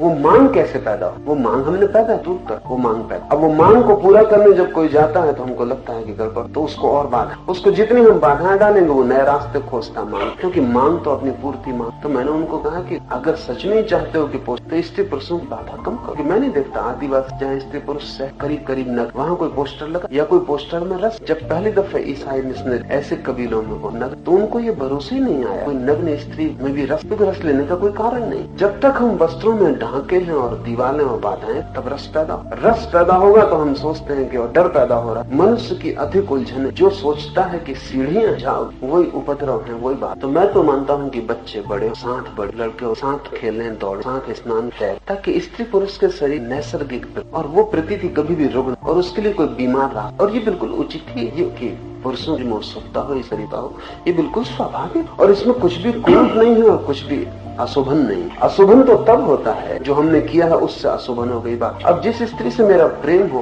उसके शरीर में मेरा रस, नहीं तो प्रेम ही नहीं हो। लेकिन एक अनजान स्त्री को रास्ते पे मैं धक्का मार दूं, ये अशुभ। लेकिन इसके पीछे ऋषि मुनियों का, जिस स्त्री से मेरा प्रेम है उसे मैं अपने करीब निकट ले लूं, आलिंगन करूं, ये समझ में आने वाली बात, इसमें कुछ बुरा नहीं। लेकिन जिस स्त्री को मैं जानता ही नहीं, मेरा कोई लेना देना, रास्ते पे मौका भीड़ मिल जाए तो मैं उसको धक्का मारूं, उस धक्के में बीमार बात। वो धक्का क्यों पैदा हो रहा है? वो धक्का किसी जरूरत की कम, जिससे प्रेम हो सकता है उसको मैं कभी पास, वो रुग्ण हो गया। अब मैं धक्का मारने में, तो भीड़ में एक धक्का ही मार के चला गया तो भी, और सुख इसमें मिल नहीं सकता। ग्लानि मिलेगी मन को, निंदा मिलेगी, अपराध का भाव पैदा होगा, तो मैं समझूंगा कि मैं पाप कर रहा हूँ। और जितना मैं समझूंगा मैं पाप कर रहा हूँ, उतना स्त्री मेरे बीच का फासला बढ़ता जाए, और जितना फासला बढ़ेगा इसको मिटाने की मैं बेहूदी कोशिश से करूँ, और ये चलता। तो मैं तो स्त्री पुरुष को निकट लाता हूँ, इतने निकट कि उनको ये प्रतीति नहीं रह जानी चाहिए कौन स्त्री है कौन पुरुष। स्त्री पुरुष होना 24 घंटे का बोध नहीं, वो बीमार अगर इतना बोध बना रहे। स्त्री पुरुष होना 24 घंटे का बोध नहीं, वो मिटेगा तभी जब हम बीच के फासले में। और इसके गहरे परिणाम हो कि समाज की गंदा सा व्रत वो अपने आप के, और एक ज्यादा स्वस्थ, और ये जो स्वस्थ मनुष्य, इसकी मैं आशा कर सकता हूँ कि धार्मिक, क्योंकि जो स्वस्थ ही नहीं हो पाया उसके धार्मिक, तो एक तो धर्म है जो अधर्म से भी बुरा, अस्वस्थ उससे तो अधर्म, और एक धर्म अधर्म, तो उसे मैं कहता हूँ स्वस्थ जीवन खोज। इससे पहले स्त्री पुरुष जितने निकट होंगे उतना ही ये जो उपद्रव है शांत हो जाए, और ये उपद्रव शांत हो जाए तो असली खोज शुरू हो। क्योंकि आदमी बिना आकर्षण के नहीं, और अगर स्त्री पुरुष का आकर्षण शांत हो तो वो और गहरे खोज, बिना आकर्षण के जीना वही प्रयोजन। और जो स्त्री पुरुष में लड़ता रहता है उसका आकर्षण तो कायम रहता, आकर्षण का कोई उपाय। परमात्मा मेरे लिए प्रकृति में ही गहरे अनुभव, और जिस दिन वो अनुभव होने लगता है उस दिन ये सारे जिनसे हम बचना चाहते इनसे हम बच, पर बिना कोई चेष्टा। एक तो कच्चा फल है जिसको कोई झटका, और एक पका हुआ, न वृक्ष को खबर होती कि वो कब गिर, न फल को खबर होती कब गिर, न फल को लगता है कि कोई बड़ा भारी प्रयास करना पड़ा, न कहीं कुछ होता नहीं सब। तो जीवन के अनुभव से एक वैराग्य का जन्म होता है जिसको मैं पका हुआ फल, और जीवन से लड़ने से एक वैराग्य का जन्म होता है, सब तरफ घाव और उन घावों का भरना। तो मैं तो ऐसे किसी शास्त्र, मेरा तो मानना ये है जो भी प्रकृति उसका समग्र सर्वान, और उसी स्वीकार से रूपान, और यही रूपान संघर्ष में मेरा, और इसी बात को मैं आस्तिकता, सब त्यागियों को मैं ना, क्योंकि परमात्मा, और जिनको परमात्मा स्वीकार नहीं वो परमात्मा भी उन्हें मिल जाएगा तो स्वीकार करेंगे, मैं नहीं मानता। अस्वीकृति की उनकी आदत इतनी गहरी है कि जब वो परमात्मा को भी देखेंगे तो हजार भूले निकाल लेंगे कि इसमें ये पाप है। शोपेनहावर ने कहीं कहा, हे पर तू तो मुझे स्वीकार, लेकिन अगर परमात्मा स्वीकार तो उसकी सृष्टि अनिवार्य रूप में स्वीकृत हो जाए, और अगर उसकी सृष्टि स्वीकार नहीं तो बहुत गहरे में हम उसे भी स्वीकार नहीं कर। कैसे स्वीकार? फिर या तो हम परमात्मा से ज्यादा समझदार, उससे ऊपर, अब क्या हम उसमें भी चुनाव? मेरा कोई तो मानता हूँ जो प्रगट है वो अप्रगट का ही है, जो दिखाई पड़ रहा है उसके पीछे ही अदृश्य छिपा हुआ है, थोड़ी परत में भीतर प्रवेश। और प्रेम जितना गहरा जाता, कोई और गहरी नहीं। मैं छुरा मार सकता हूँ आपत्ति में, वो उतना गहरा नहीं जाएगा जितना मेरा प्रेम आपके भीतर। प्रेम से गहरा तो कुछ भी नहीं, इसको ही जो छोड़ देता है वो उथला सतह। तो मेरे मन में तो ऐसे शास्त्र अनिष्ट, और जितने शीघ्र, और ऐसे मानसिक रोग, आदमी बहुत कमजोर और बहुत तरीके तक, और सामान्य आदमी जिनको हम अभी 4-6 दिन पहले तबादला करवा कलकत्ता से पत्नी बन, मुझे लगता है कि मैं 70-5 साधु संतों से आखिरी तबादला करवा दें, नहीं तो मेरा पक। इधर मैं देखता हूँ 100 में 99 आदमियों की तक, और जितना गरीब उतनी है तक, 9 किसी को कोई तक 1000। ये जो तकलीफों से भरा हुआ ये अगर कोई चमत्कार कर रहा है तो इसे एक आशा बंद, और तो सब आशा छूट, और ये सब उपाय करने पड़ा। लेकिन अगर ये देख ले कि कोई आदमी हवा भूत दे तो फिर आता है कि मुझे भी लड़का मिल सकता है जब हवा साथ, और अगर हाथ से सोना आ जाता है और घड़ियां आ जाती हैं, क्या दिक्कत की मेरा तबादला। गरीब समाज है दुख, और जब तक लोग दुखी हैं तब तक कोई ना, सिर्फ ठीक संपन्न समाज हो तो चमत्कार का। जितनी तकलीफ होगी उतना चमत्कार। फिर चमत्कार, एक तरफ तो ये दुखी पीड़ित लोग हैं जिनका ये हाथ फैलाए खड़े और इनका शोषण एक ही तरह से किया जा सकता है कि इनकी वासनाओं की तरफ आशा। तो वो आशा कैसे बने? अगर कोई बुद्ध महावीर हो तो वो तो आशा बने। वो तो उल्टे इस आदमी को कहता है कि तुम्हारे दुखों का कारण तुम ही, तो तुम दुख के बाहर कैसे जाओगे उसका मैं रास्ता बता। लेकिन जिन कारणों से तुम दुखी हो उनको पूर्ति करने का मेरे पास कोई उपाय नहीं। लेकिन बुद्ध महावीर के प्रति ये आदमी, इनकी वासना ही वो नहीं। एक आदमी ताबीज निकाल देगा, होंगे इनकी वासना, और ताबीज निकालना इतना सड़क तो मदारी कर रहा है, उसको हम 2 पैसे देने को भी राजी, और वही मदारी कल साधु बन के खड़ा हो जाए, फिर हम उसके चरणों में सिर रखने को। और सब तो गरीबी है, दुख है और मूढ़ता। और मूढ़ता ये है कि साधु कर रहा है तो चमत्कार है और गैर साधु कर रहा है तो मदारी, और जो वो कर रहे हैं वो बिल्कुल एक जरा भी फर्क नहीं, बल्कि मदारी ईमानदार और ये साधु। क्योंकि मदारी बेचारा क्या है, यही उसकी भूल है। मूढ़ों के बीच इतना साफ होना ठीक नहीं, इतना सच्चा होना यही उसकी गलती। क्यों कह रहा है ये खेल है, इसमें हाथ की तरकीब है कि आप भी चाहें तो कर। बात कर, हमें कोई रस, हमें खुद में तो कोई रस है ही नहीं, जो हम ही कर सकते हैं उसमें कोई बात। ये मदारी बताने को तैयार कैसे हो, ये मदारी परीक्षा ली जाए इसके लिए तैयार। वो आपका साधु ना तो परीक्षा न किसी तरह के वैज्ञानिक शोध के लिए राय। लेकिन फिर कारण क्या है, हम उसको इतना मूल्य देते हैं, मदारी को नहीं देते। क्योंकि मदारी से हमारी बात, ठीक है हाथ का खेल, बात खत्म हो गई। अगर मैं हाथ के खेल से ताबीज निकाल रहा हूँ तो बात खत्म हो गई, ठीक है। बात मुझसे क्या आपको मिलेगा? और कोई हाथ के खेल से बच्चा तो पैदा नहीं हो, न नौकरी मिलती, न धन, न मुकदमा जीता जा सकता, कुछ नहीं हो, न आपकी बीमारी दूर हो सकती। हाथ का खेल तो हाथ का खेल, मनोरंजन, बात खत्म हो गई। जब मैं ये दावा करता हूँ कि हाथ का खेल का दिव्य सत्ता, फिर आपकी तो मैं मानता हूँ जो भी साधु चमत्कार, उनसे ज्यादा असाधु व्यक्ति खोज। क्योंकि असाधुता और क्या होगी इसके कि लोगों का सोच और उनकी मूढ़ता, लाभ और धोखा। एक भी चमत्कार ऐसा नहीं है जो मदारी और अंधेपन की सीमा। सच तो यह है कि मदारी जो करते हैं वो आपके कोई साधु नहीं कर, और जो आपके साधु करते हैं वो 2 कौड़ी का मदारी कोई भी कर, और जो मदारी करते हैं वो आपका कोई साधु नहीं कर। फिर तो इसके पीछे कोई कारण है। ये मैं समझा भी दूं तो मैं ये मानता नहीं कि मेरे समझाने से कोई चमत्कार में आस्था रखने वाले में कोई फर्क पड़ने वाला है, कोई फर्क नहीं। क्योंकि ये समझाने का सवाल ही नहीं है, उसकी जो वासना है वो तकलीफ दे। जब जो वासना है उसका प्रश्न है कि वो कैसे हल। अब ये जो आदमी है डॉक्टर जिसने मुझे, इसको मैं कितना ही समझाऊं, इससे कोई फर्क नहीं पड़ने वाला। क्योंकि समझाने से तबादला तो होगा, समझाने का एक ही परिणाम होगा कि मुझे हाथ जोड़ के किसी और कोई उपाय नहीं। क्योंकि आदमी, इस आदमी को कुछ मालूम नहीं है, बात खत्म हो गई। इतना ही इसको और कुछ और तो चमत्कार के तलाशी, और हमारे मुल्क में ज्यादा इतने का मेरा मानना है। क्योंकि धर्म का वस्तुता आपकी वासना से, धर्म तो इस बात कैसे जब मेरे भीतर कोई, क्योंकि तभी मैं शांत हो पाऊँ जब तक चाह है, तब चाह ही। तब धर्म की तो पूरी चेष्टा ये कैसे आपके भीतर वो भाव कोई मान, उस घड़ी ही अनुभव होगा परम दत्त। तो चमत्कार से क्या लेना दे धर्म का? पर सब मदार जो ना समझदार चालाक, इनको तोड़ा भी नहीं जा सकता। वो भी मैं समझता हूँ कि इनके खिलाफ कुछ भी कहो उससे कोई परिणाम नहीं। परिणाम उस आदमी पे हो सकता है जो वासना के पीछे ना हो। ऐसा आदमी खोजना। एक स्त्री मेरे पास, उसको बच्चा चाहिए, और उसको मैं समझा रहा हूँ कि सब चमत्कार मदारी गिरी है। वो उदास हो गई बिल्कुल, वो बोली कि सब मदारी गिरी। उसको दुख हो रहा है मेरी बात सुन। मुझे खुद ही ऐसा अनुभव होने लगा कि मैं पाप कर रहा हूँ जो उसको मैं समझा। क्योंकि हो बच्चा न हो बच्चा, होने की आशा में तो वो अपना दौड़ धूप कर रही है। तो उसको मैंने कहा तू मेरी बात की फिक्र मत कर, और तू वैसे भी नहीं करे, तू जा कोई और खोज, कोई न कोई पता नहीं कोई कर। उसने कहा आप कहते हैं कि सर ये हमारे विश फुलफिलमेंट, भीतर हमारी इच्छा है कि ऐसा हो, चमत्कार होने चाहिए, ऐसा हम चाहते हैं। इसलिए फिर कोई तैयार होकर बता देता है कि देखो ये हो रहे हैं तुम चाहते थे। और उन चमत्कारियों से कोई भी नहीं कहता कि तुम राख ही निकाल, क्यों कुछ और काम की चीज निकालो। क्या तुम ताबीज निकाले निकाल ही रहे हो और चमत्कार ही दिखा रहे हो, तो फिर इस मुल्क में कुछ और बहुत चीजों की जरूरत। और इससे क्या फर्क पड़ता है जब राख निकल सकती है, ताबीज निकल तो जब एक तरकीब तुम्हारे हाथ ही आ गई तब कुछ भी निकल। अगर एक बूंद पानी को हम भाप बना सकते हैं तो फिर हम पूरे सागर को भाप बना। नियम की बात है, जब नियम मेरे हाथ में आ गया, शून्य से राख बन जाए, तब क्या दिक्कत रही है? कोई दिक्कत। ये चमत्कार दिखाने वाले इस मुल्क में दिखा रहे हैं हजारों साल चमत्कार, और ये मुल्क रोज बीमारी और गरीबी और दुख में डूबता जाता और मरता है, और ये दिखा के चले जाता। इनकी वजह से इनके चमत्कार की वजह से गरीबी नहीं मिटती। मेरा मानना है गरीबी की वजह से इनके चमत्कार। थोड़ी देर को सोचो, यहाँ इतने लोग बैठे हैं, अगर अभी यहाँ बाहर पता चले कि सत्य साईं बाबा मौजूद, तो आपके मन में पहला ख्याल क्या आएगा? और कोई ये कहते कि वो जो भी आप, फिर आपकी समझने में, फिर आप चाहेंगे कि कब यहाँ से छुटकारा, क्योंकि समझ में तो पीछे भी हो सकती। आपको तत्काल क्या ख्याल आएगा अगर आपको पता चले कि बाहर साईं बाबा खड़े होकर आपकी इच्छा पूरी कर? तो आपको जो पहला ख्याल आएगा वो ये नहीं आएगा कि चमत्कार मदारी, पहला ख्याल आपको ये आएगा कि आपकी फौरन आपको आपकी वासना मांग करें। आदमी जी रहा है अपनी वासनाग्रस्त आदमी, चमत्कार नहीं होता ऐसा मान नहीं सकता। ये तकलीफ उसका। वो चाहता है कि चमत्कार होते हो।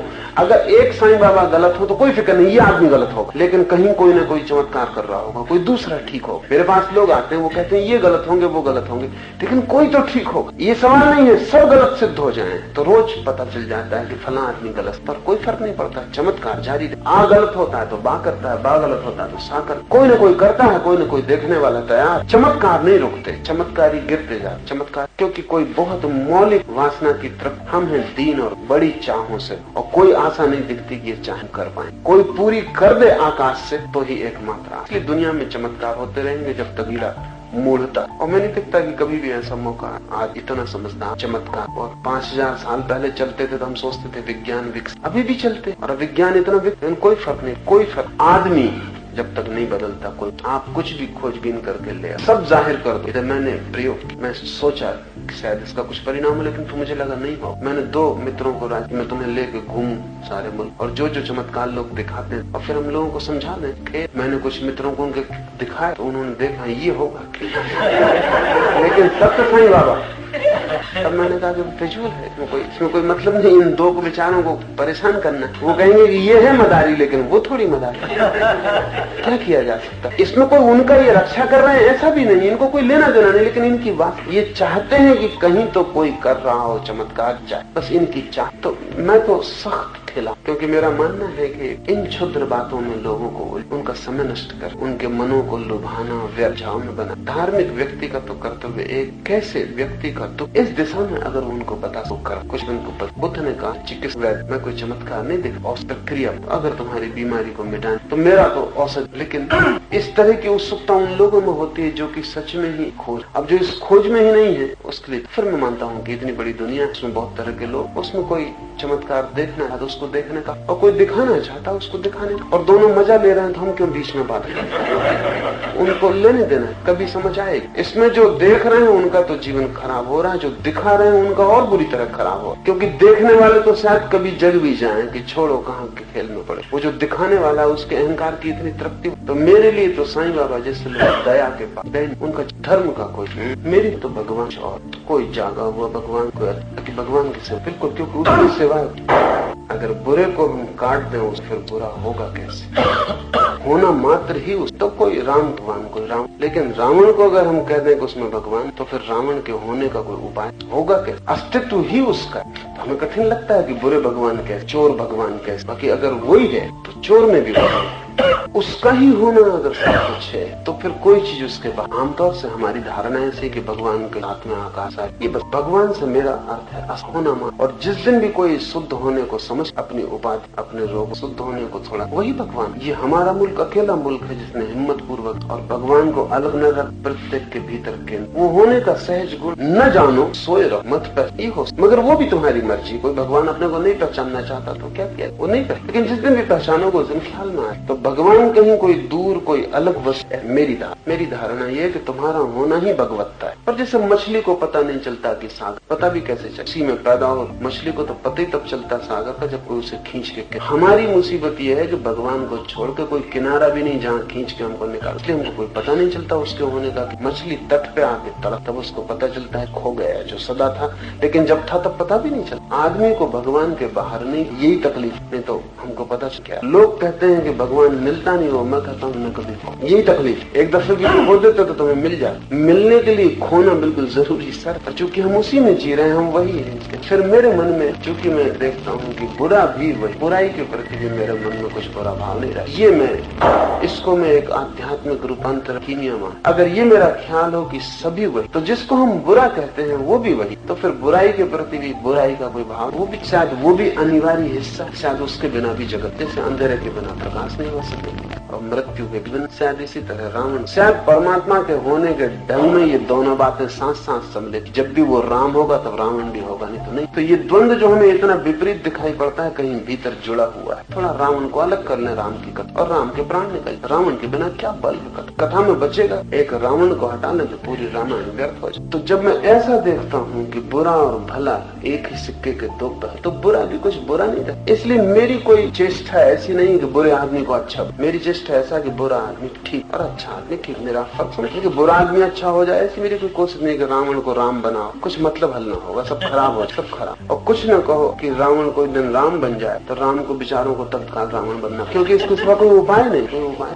तो रावण अच्छा रावण हो, शांत पूरी तरह प्रकट हो और राम पूरी तरह प्रकट हो, तो ये खेल का पूरा रूप। तो मैं नहीं कहता किसी को कि तुम ऐसे हो जाओ, मैं कहता हूँ तुम जो हो वही तुम पूरी, कोई ढांचा नहीं देता है कि ऐसे, क्योंकि मैं कौन ढांचा दे। तुम जो बन सकते हो वही बनो, उसमें पूरी तरह संलग्न। और कैसे पूरी तरह संलग्न हो सकते हो वो मैं जरूर कर। और जिस दिन तुम जो हो वही बन जाओगे उस दिन तुम्हें परमात्मा, क्योंकि जिस दिन तुम पूरे खिलो अपने व्यक्तित्व, वही व्यक्ति का पूरा खिल जाना, उसके भीतर जो छिपा है उसका पूरा पखलियों तक फैल। तो मेरे लिए भगवान तो सब, अगर इसका ख्याल भी पैदा हो जाए कि मैं भी भगवान, तुम्हारी जिंदगी बदलने हो, क्षुद्र से जोड़ना ही क्यों, नाते जोड़ना हो तो विराट, बहुत से काम, लेकिन चमत्कार, चमत्कारिक भी मालूम हो। चमत्कार आदमी के मन के बहुत से नियम जिनका हमें होश, और उन नियमों के कारण बहुत सी घटनाएं।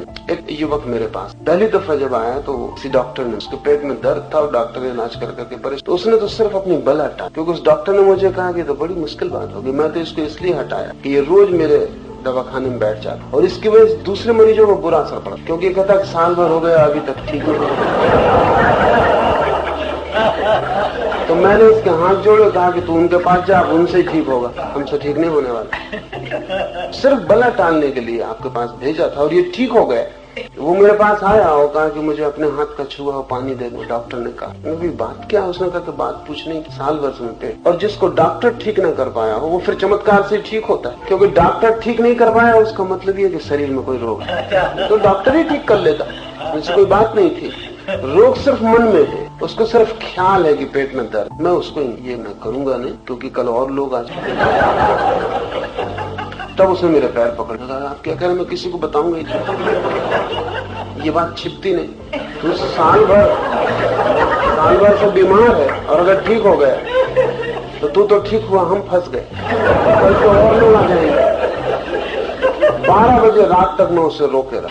जब वो बिल्कुल छाती पीट रोने लगा, मेरी माँ मौजूद थी वहाँ, उसने मुझे कहा कि बेचारा सिर्फ पानी ही मांगता है, 3 घंटे से मैं सुन रही हूँ तुम्हारी बात, इसको पानी दो, हो ठीक न हो ठीक, झंझट मिटाओ, सो जाओ। पर 3 घंटे उसे रोकना जरूर, क्योंकि जितना मैंने उसे रोका उतना उसका पक्का होता गया कि पानी में कुछ है। मुझे रोकने की बात भी क्या थी?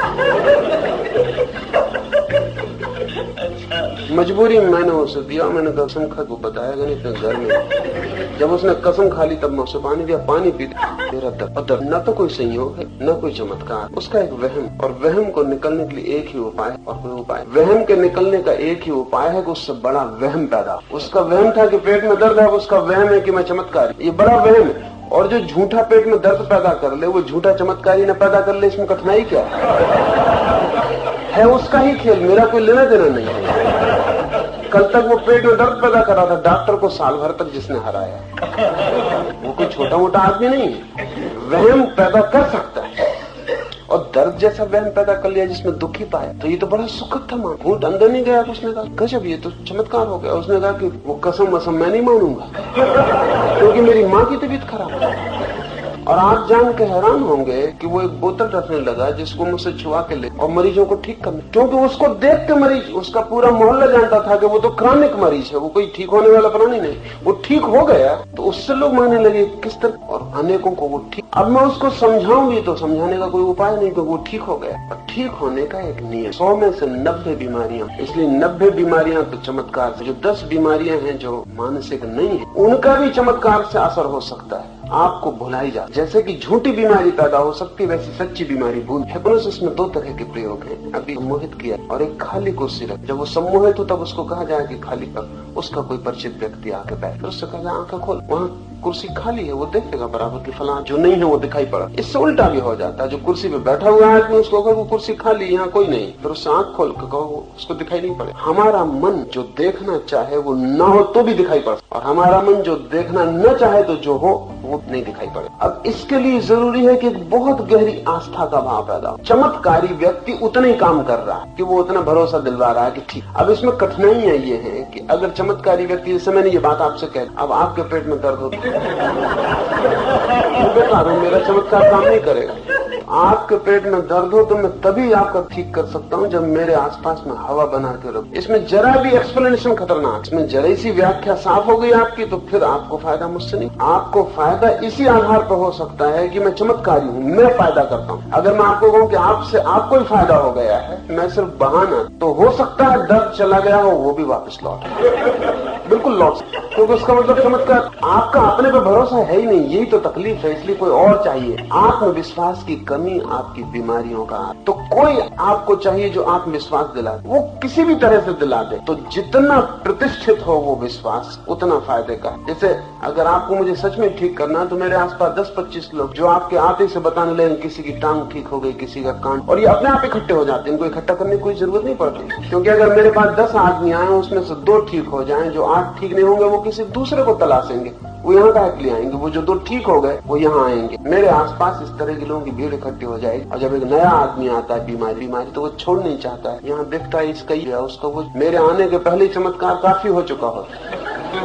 और जो मेरे पास आने की बात है वो ऊंट पर आखिरी तिनका रख, वो ठीक हो जाएगा। ये जो ठीक होना है ये सीधे मन के नियम। और चूंकि आप अपनी बीमारियां पैदा कर इसका दिखाए कहीं कोई चमत्कार, पर ये चमत्कार खतरनाक है। खतरनाक इसलिए है कि आपकी मूल जो बीमारी की आधारशिला थी वो नहीं, बीमारी बदल जाती है। इस आदमी का पेट ठीक हो गया लेकिन ये आदमी तो वही का वही, कल ये सिर दर्द पैदा कर लेगा, फिर उसको किसी चमत्कार की जरूरत, परसों ये पैर में तकलीफ पैदा कर लेगा। इसका मन तो वही का वही है, बीमारी एक तरफ से हटा दी अभी दूसरी तरफ से पकड़ लेगा। इस आदमी को कोई लाभ नहीं हो रहा है, क्योंकि लाभ तो इसको तभी हो सकता है जब ये समझ बीमारी मैं पैदा कर रहा हूँ और होश पूर्वक उस बीमारी को छोड़, तो फिर ये आदमी दोबारा बीमारी पैदा नहीं करता। तो मेरे सामने 2 विकल्प रहे सदा, क्या मैं आपकी एक बीमारी में सहायता करके छोड़ दूं, दूसरी बीमारी आप पैदा कर। मेरे लिए सरल काम वही कि आपकी एक बीमारी ठीक कर, उसमें समझाने बुझाने की कोई समझाने बुझाने का काम ही नहीं। उसमें तो चमत्कारी पुरुष जितना चुप रहे उतना है, क्योंकि आप में बुद्धि डालना ठीक नहीं, अबुद्धि से आपको फायदा हो रहा है। दूसरा ये है कि मैं आपको समझाऊं कि आपकी सारी बीमारी सारे दुख की जड़, मगर तब मुझे चमत्कारी होने का कोई उपाय है। तब तो मैं आपके साथ संघर्ष करूं, आपकी बुद्धि को निखारूं, तोड़ूं, मिटाऊं,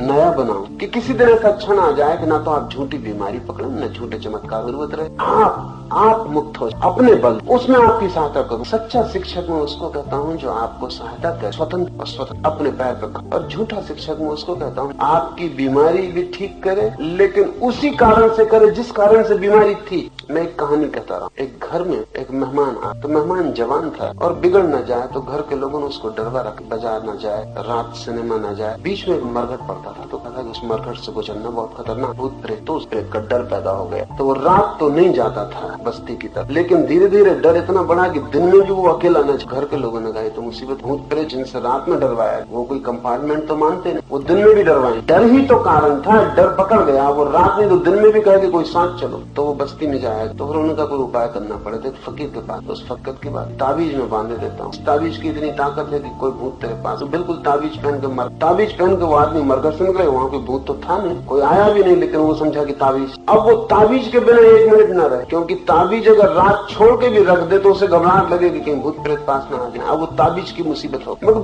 बीमारी वही की वही है। भूत प्रेत से डरता था, ताबीज से डरने लगा कि कहीं ताबीज खो जाए, कोई ताबीज चुरा ले, या ताबीज गिर जाए, या ताबीज के साथ कोई अशिष्टता हो जाए, या ताबीज अपवित्र हो जाए, या कुछ हो जाए। और वो 24 घंटे ताबीज, बीमार वहीं का। कल भूत सता रहे थे, अब उसको ताबीज से छुटकारा करवाना। हम छुटकारा करवा सकते हैं पकड़ा के, मूल आधार वही। मेरी प्रक्रिया सारी इतनी है कि आपको कोई ताबीज, आपकी बीमारी है तो चाहे थोड़ी देर लगे, मुश्किल पड़े, कोई से भी पड़ता, लेकिन बीमारी जाए, नई बीमारी बिना पकड़, इसको ही मैं कहूंगा कि असली चमत्कार। बाकी सब दो। और मन इतनी कुशलता से खड़ा करता है कि हमें ख्याल नहीं। खोज कहती है कि 100 में से केवल 3 सांप, 97 सांपों में जहर होते, लेकिन आदमी 3% से ज्यादा मर। कोई भी सांप काटे और मरने का डर पैदा हो, जहर है नहीं उसमें, आप मरते क्या? सांप में जहर है ही नहीं और आदमी काटा और आदमी मर गए। आदमी सांप से कम मर, सांप ने काटा इससे मर। असली जहर सांप में नहीं, आदमी के मन में कि सांप ने काट खाया, फिर चाहे चूहे ने काटा, इससे कोई फर्क नहीं पड़ता, आदमी मर जाए। इसलिए सांप झाड़ा जा, जहर तो होता। 97 मौके पर सांप का झाड़ने वाला सफल। जहर तो होते नहीं, आदमी का कोई वास्तविक कारण नहीं है मरने का, सिर्फ ये ख्याल। तो मेरे एक मित्र जो सांप झाड़ने का काम, सांप पाल, ये जरूरी। जब उनके लड़के को सांप ने काट खाया तो भागे मेरे पास आए, तो आप कुछ करो। मैंने कहा तुम तो न मालूम कितनों के झाड़ चुके। उन्होंने कहा वो काम इस पर नहीं करेगा, लड़का जानता है, वो जो तरकीब है वो लड़का जानता है, ये ज्ञान के साथ ये खराबी। लड़के से मैंने पूछा तू क्यों घबरा रहा, तेरे बाप है उनको मुझे पता है, मुझ पे नहीं चलेगा उनका काम, क्योंकि मैं खुद ही उनका सांप छोड़ता हूँ। वो जब सांप कोई काटता है तो सांप उन्होंने पाल रखा, तो भारी मंत्र पढ़ेंगे और मुझसे फंसू कर गिरेगा, फिर वो चिल्लाएंगे चीखेंगे, फिर वो सांप को आवाज देंगे, फिर जिस सांप ने काटा है वो सांप आएगा, बाहर दरवाजे से चलता हुआ अंदर आया। जब वो मरीज देखता है काटा हुआ है सांप आ, फिर सांप ने काटा, कभी कभी 6-6 घंटे लग जाते क्योंकि सांप बहुत दूर। जब वो आए तब फिर सांप आता है, वो सांप आकर बिल्कुल कपने लगता है, सिर पटकने लगता है झाड़ने वाले।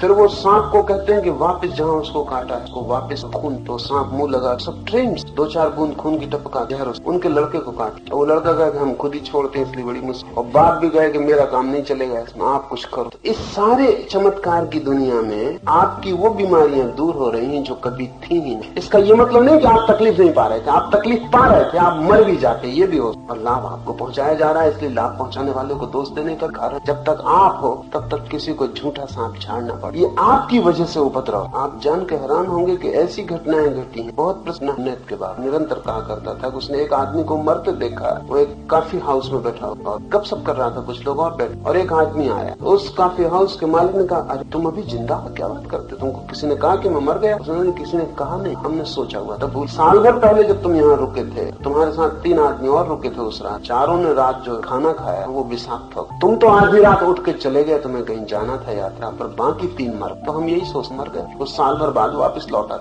ये सुनते वो बेहोश होकर गिर पड़ा। वो जो आदमी था साल भर पहले जुन्नन ने लिखा, जब मैंने उसको बेहोश होते गिरते देखा तो मुझे दुनिया के सब चमत्कार समझ में आ। ये जो आदमी है ये गिर पड़ा, 3 मर गए, विषाक्त भोजन, साल भर का फासले मिट गया, उसको ख्याल ही न रहा कि साल भर पहले की बात। उसको होश में लाने के लिए पड़ोस से झाड़ने फूकने वाले बुलाने पड़े, बामुश्किल वो होश में आया। आदमी का मन और उसके नियम, उन